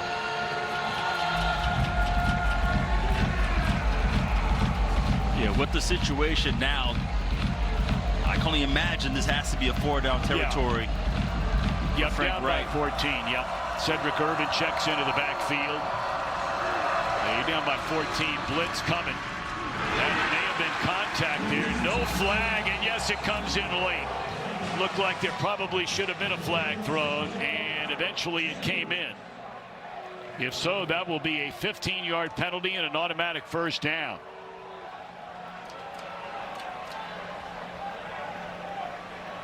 Pass interference. Defense, number 12. By rule, the ball is placed at the spot of the foul. You see they run a Automatic slant first down. right here. Oh, that right there, that is not a pass interference. Man. Coach Lashlee, none too happy about that. It's a spot of the foul penalty, so the ball just inside the 30. 8:45 to go. And they're going to run the ball in Ford.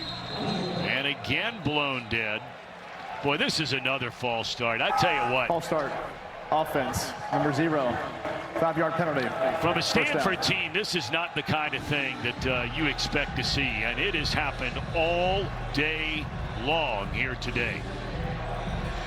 Yeah, you think for a disciplined team, a well-coached team like this is crazy. Of course, the general manager, Andrew Luck, doesn't like what he sees there. They have just taken away, whether it's good runs, good passes, good field position, good drives, so many times stunted by penalty flags. Just sitting down right there in the middle of the defense. And down to the 24-yard line is Williams once more. Clock rolling. Under 8.5 to go, and Williams limping to the sideline. Maybe a cramp. Yeah, just a nice spot right there. He finds the area between the hashes and makes a great reception.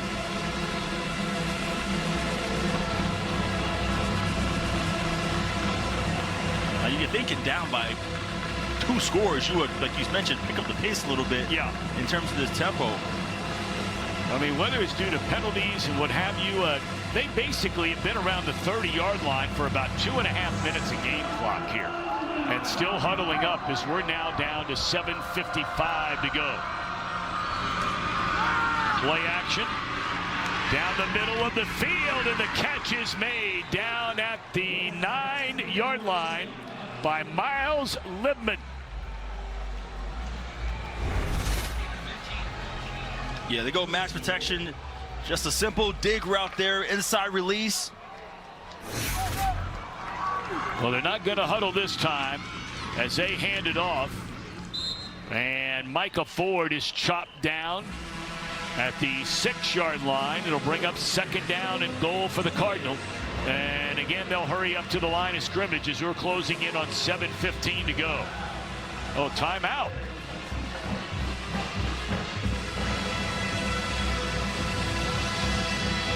I did not hear who took that timeout. I guess it's Stanford, an injured player. I beg your pardon. Okay. Looks like Booker may have been shaken up. Brandon Booker.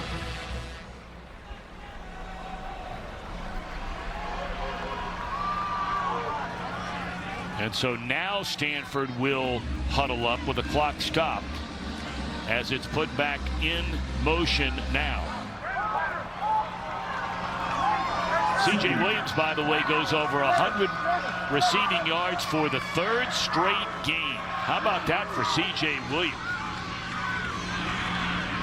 Into the end zone. Flag comes in. It is a touchdown by Caden High. But again, there is a flag back in the secondary. If this play stands, we're down to a 1-score game. But will it stand? Or will it be another buckling penalty against this Stanford offense?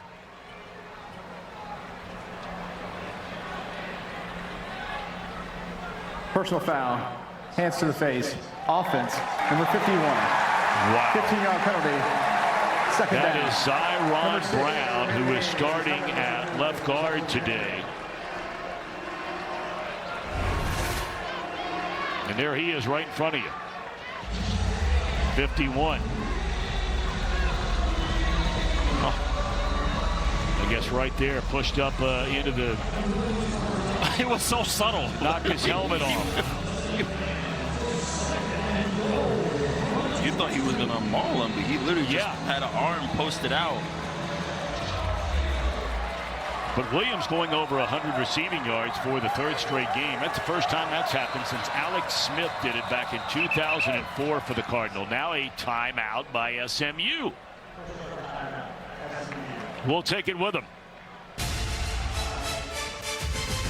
Penalties killing Stanford's comeback chances. Jenny and Tom, if it holds, you guys are going to be in for a treat next week. Yeah, no kidding. Thank you so much, Michael. 4 penalties for 30 drives so far for Stanford. Had the ball all the way down inside the 10. Now they're looking at 2nd and goal from outside the 20. And the catch is made that'll get him back inside the 10 to the tight end Roush. That'll be a gain of 12. 3rd down and goal.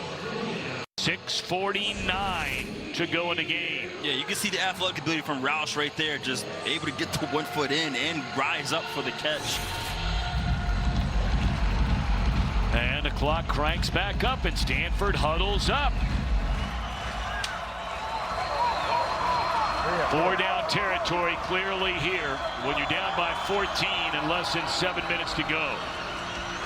Branson to the end zone and broken up. That is outstanding coverage by Kyron Chambers, although a flag comes in and Lashlee pleading his case down there.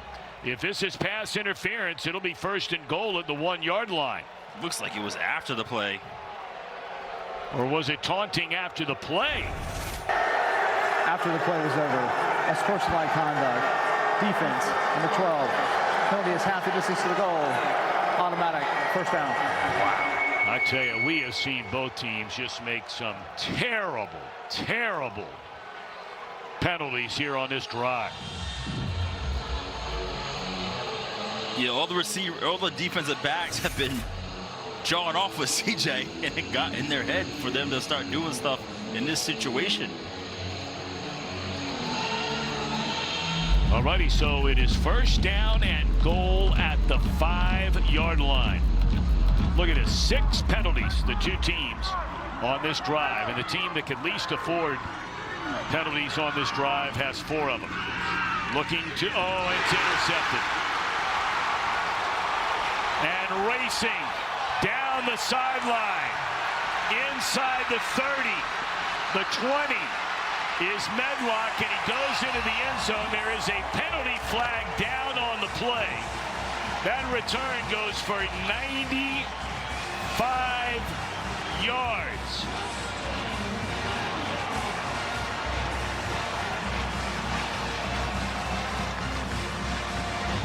Justin Medlock with the 3rd defensive touchdown this season for SMU. But again, we wait on another penalty flag in the end zone.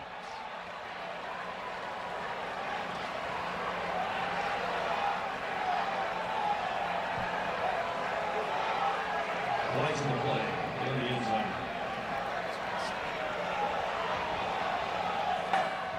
Result of the play is an interception return for a touchdown. Unsportsmanlike conduct. Stanford, number 4. That penalty will be enforced on the kickoff. Jordan Onabwe, the wide receiver, not sure what happened there. Maybe after the 95-yard return for a touchdown that basically leads to the celebration over on the SMU sideline, the takeaway party, they call Tommy it. is lit in club takeaway. Wes, go get club takeaway, Wes. I would love to get over there, man. I'll grab you a drink. I'll bring it up there, okay? You good? I got you. Except you're staying in that shade, aren't you there, big fella? Yeah, man. I love when they do that. It is one of the great celebrations in college football. Yeah, club takeaway. But that is this defense, right? They give, and then they take it away. Yeah, I mean, give it up to them. Helped tremendously by penalty after penalty from Stanford. It leads to an interception return. 95 big ones to pay dirt.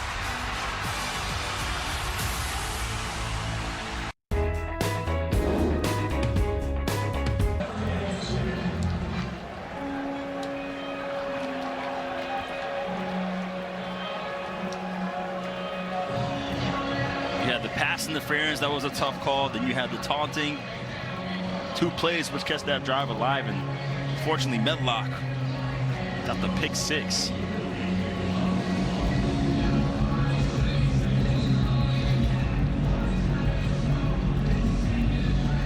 So the penalty is enforced here, and this will be booted out through the back of the end zone. Let's take a look at our progressive player of the game, and that would be Kevin Jennings. It's the man himself. He's just been calm. He's been in control. The game started off shaky with a couple sacks and the pressure, but he relaxed, got back into the groove, and just made plays for this offense, getting to the ball carriers. And our player of the game, sponsored by Progressive. Get coverage you can count on with home and auto at Progressive.com. He's about to go to 14-5, barring a complete collapse by SMU. He'd be 14-5 as a starter. Remember, he did not begin last season as a starter. That ball batted down at the line of scrimmage. But they started off slowly. They put him in right before the game against their big rival TCU. They got a monster game out of Jennings in a blowout of the Horned Frogs. And he's been the man ever since. That's a real shame that that rivalry, by the way, is coming to an end. I mean, you know, that's the one negative. We talk about the ACC going to 9 conference games, and other conferences are doing that. But when you do that, something has to give. You've got to give a game up somewhere out of conference. And for those of us, you know, down here that have been a part of this rivalry, and I say me with family included in that rivalry, the Iron Skillet is a very important rivalry game that is coming to an end. TCU won the last one down in Fort Worth this season. It's too bad. Yeah, those are tough, especially with, you know, that's the one thing in college football alone is like a lot of the rich history is going away because of this stuff. Because that is such a great rivalry. I mean, every time those two teams play, whether it's here, whether it's down at Fort Worth, stands are packed. Even things like Stanford being in the ACC, like I still have to get used to that. Yeah. And Cal. Right. Yeah. Right. And you know, you talk about, you know, USC and UCLA and Washington and Oregon now being part of the Big Ten. You know, the whole thing is, look, I mean, you understand, money talks and the rest of it walks. And that's the end of that story. No, that's it. Yeah, You're right. No, you're right.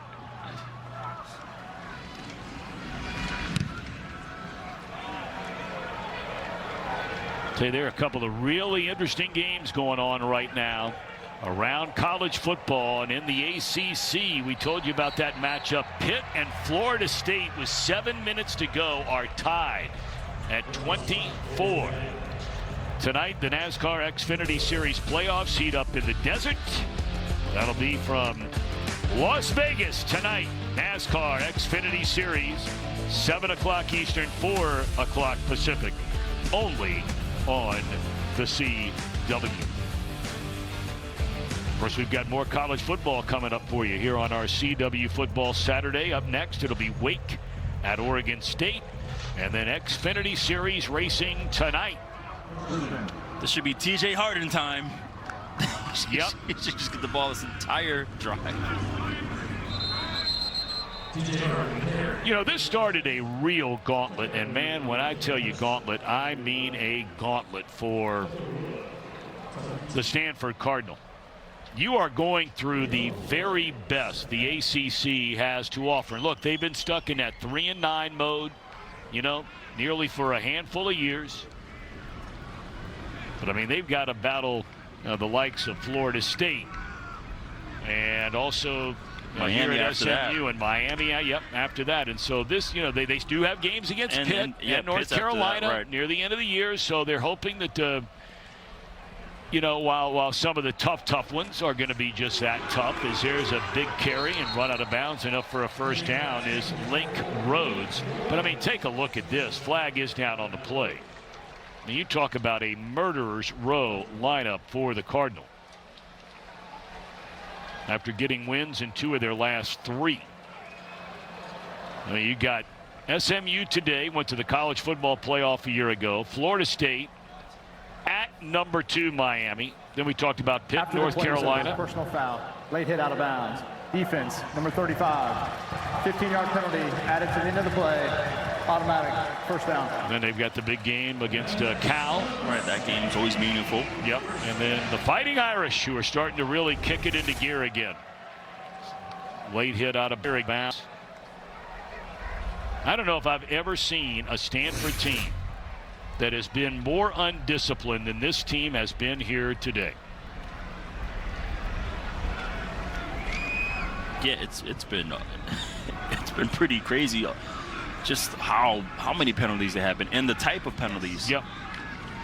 10 penalties for almost 100 yards. And that doesn't even tell the whole story. Right, you have combative penalties where potentially legal hands to the face, yep. Right, illegal contact. But the ones that's like false starts, like there's been a ton of false starts, a ton of holding. Those are the ones you want to try to avoid. Well, those are the ones, rather, I should say, especially the false starts, are in your control. Mm-hmm. And there's no telling if you cut those number of penalties in half, and I don't think it's a stretch to make this statement. If you cut those down to 5 in this game, at least the 5 that, maybe those false starts, this could be a very different game right now. Not suggesting they'd be winning, but they could be within a touchdown right now with 3.5 to go. Up to the 40, that'll be another first down into the hands of Ymir Knight. Yeah, for Stanford, you look at, there's a couple of drives where they did get first downs and then you had penalties.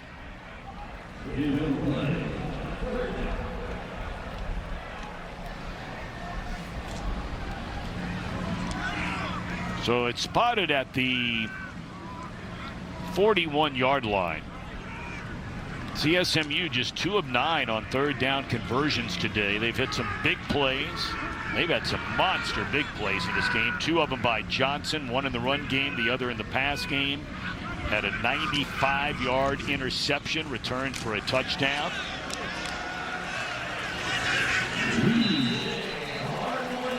What about SMU's schedule looking ahead as we're closing in on that 2-minute mark? So you go to Clemson next week. You got Wake on the road as well. Then you got number 2 Miami right here the first day of November, and you finish up with BC. Remember, Louisville's only lost 1 game, and then at Berkeley. I think a lot of teams are sleeping on Louisville. The Cardinals' only loss this season came in overtime against Virginia. Yeah, Wake can be a sneaky game. We just had No theirs, doubt. and there's somebody down the field right now.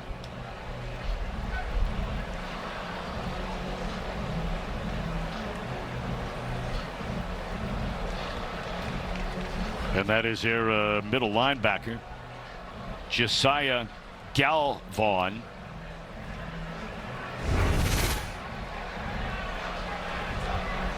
Oh boy, already on his knees and just got plowed into by the runner.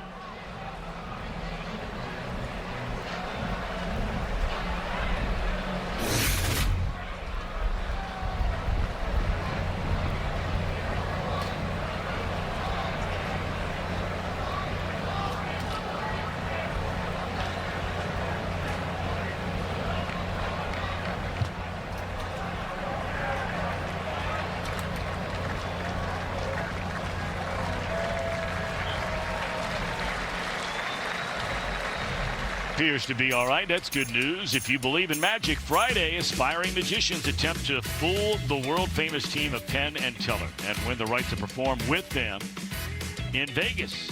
A new episode of Penn and Teller, Fool Us, airs Friday, 8 Eastern, 7 Central, right here on the CW. Good to see Galvon walk under his own power back to the sideline. Earlier in the game, we had a very ugly injury to Aaron Morris, backup quarterback for the Cardinal. He cleared all the precautionary tests, returned to the team for the conclusion of this game, and it was scary anytime you see a young man, young person leave on a stretcher.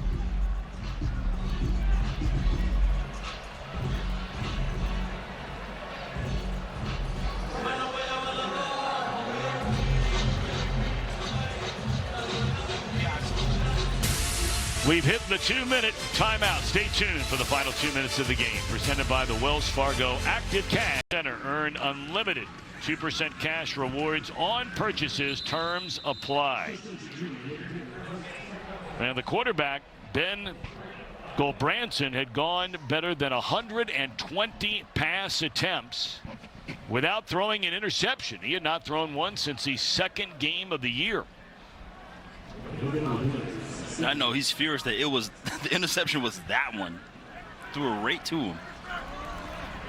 Great play by Medlock. Sure was. Second down and 10 carry.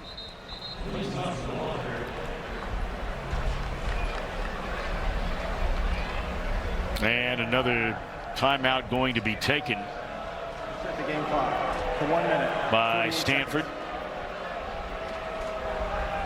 Did they just say reset the game clock to 1 minute? It must not have been rolling. Is that what they said, or was it 1:46? Coming up next, Wake Forest taking on Oregon State out in Corvallis.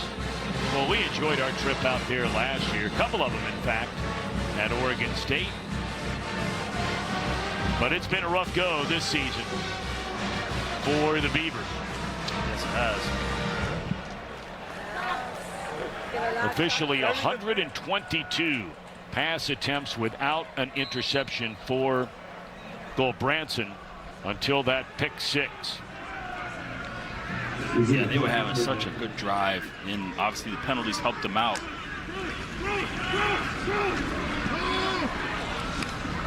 Yeah, throw the ball, I would imagine, just tell the carrier to stay in bounds. Yep.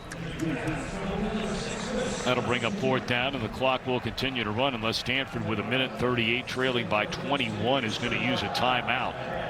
It will be 30 seconds. Yeah, they'll use their final timeout.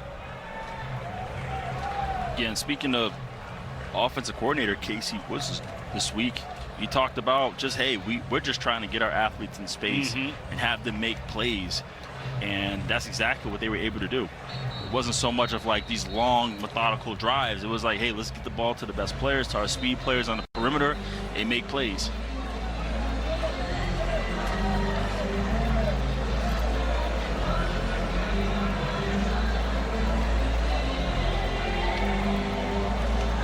For Stanford, you're going to go back and watch this tape, and you're going to be like, goodness, all these penalties. Yep.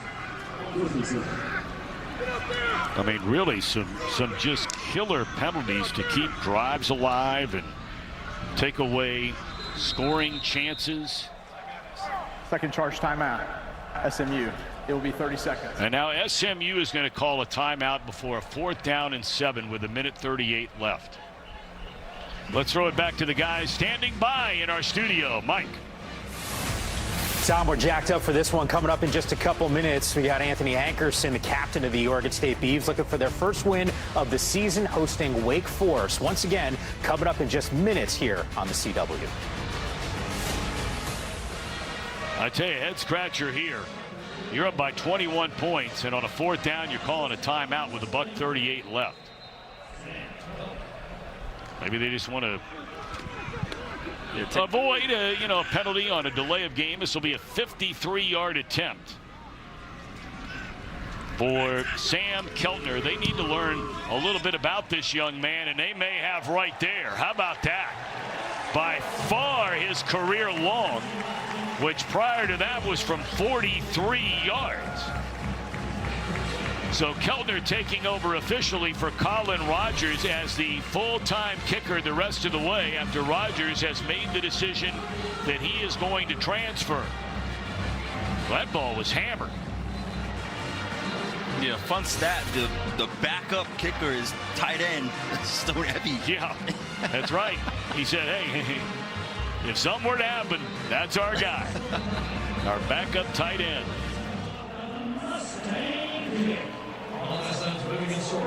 SMU is going to win its 19th consecutive conference game.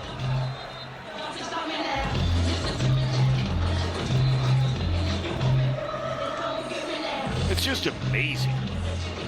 I mean, you can say, okay, hey, look, I don't care what conference you play in, and Will, you know this. I mean, you go undefeated in conference play, That is getting it done, man. Because you got half those games at home, right? Okay, well, that's fine. But there's some tough places to go on their road. There were tough places in the American Athletic Conference to go on the road. And there are tough places in the ACC. Now, next weekend, they go to Clemson, not having a great year, but it's still Clemson. It's still Clemson. That's right.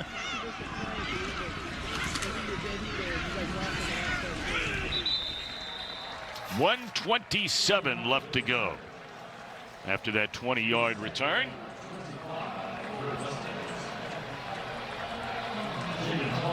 Yeah, for Stanford, again, you're thinking like, hey, we came into the situation, we felt good about our matchup, but we're facing a team where we really can't give them anything. You know, this is an explosive team in SMU where they would take advantage and capitalize, and as you saw on that long touchdown run by Chris Johnson, it can happen at any moment.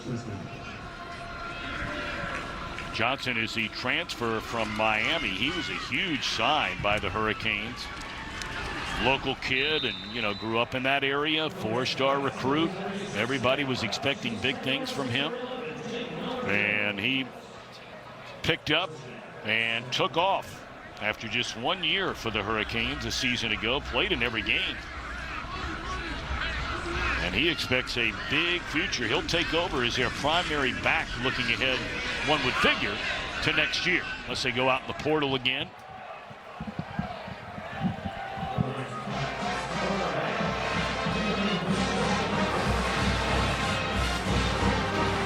You talked about recruiting for SMU. Fortunately, they have been winning, so it's been going well for them in terms of being able to sign a lot of prospects.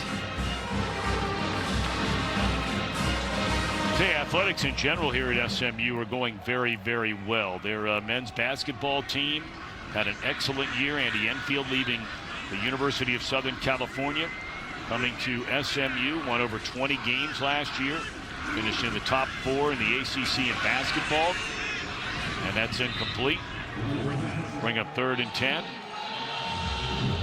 And of course, Stanford has always been among the top, the very top in all sports, men and women's sports, whether it was in the Pac-12 or now the ACC. Yeah, and keep in mind, that huge donation that they just got. Yep. $50 million to help the program. That's going to allow them to do a lot of great things to help this program move forward and compete.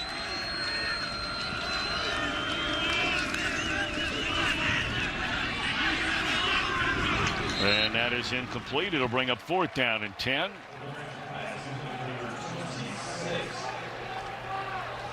So there you have it, going all the way back to November the 17th, 2022. That was the last time SMU lost a conference game. That was against, in the regular season, that was against number 21 Tulane. Of course, they lost in the ACC championship game. It was interesting. They were talking about it on the pregame show today, that the team we're going to see next week, Virginia, if Virginia were to run the table, Stanford goes for it on 4th down and will get the 1st down. There is another penalty flag down. It seems like every other play we have said that when Stanford has been on offense today. Offside. But this one against SMU. Penalties decline. Result of the play. But talking about Virginia for a minute, should Virginia win the rest of its games and then play, let's say, in the ACC championship game, theoretically against Miami, and lose the game, Virginia's resume would be much stronger than the resume of SMU a season ago when it lost in the ACC championship game to Clemson and still made the playoff. I can't wait to see Virginia next week. Yeah, first of all, that's been an exciting team. Big fan of Coach Elliott. I think he's just dynamite. Beautiful place down there in Charlottesville. But that was one of the big stories, talking about another ACC team, the Chandler Morris. Of course, he used to be at TCU, then went to North Texas, right? Went into the transfer portal again and wanted to go to North Carolina. And apparently the Tar Heels made the decision they were not going to pursue Chandler Morris. And and they're mighty happy down in Wahoo land that he's right there with the Cavaliers. Yeah, and he's doing amazing things for that program. Meanwhile, a couple of ACC updates for you. Pitt is going, it's not over yet, but Pitt with a 10-point lead at Florida State with under 2 minutes to go there. And the other game we've been keeping an eye on, with 8 minutes to go, Ole Miss in front of Washington State by 3 points.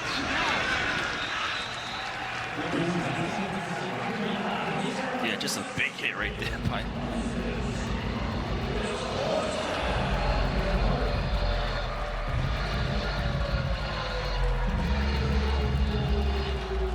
So we'll look forward to seeing each and every one of you, our crew, next weekend from Charlottesville, Virginia, for Washington State and the Cavaliers. And that's at 19 conference games in a row, victorious for SMU. For Will Blackman, Wes Bryant, our entire crew, Tom Brenneman, thanks for watching. We'll see you next week from Charlottesville, Virginia. Game 2 of our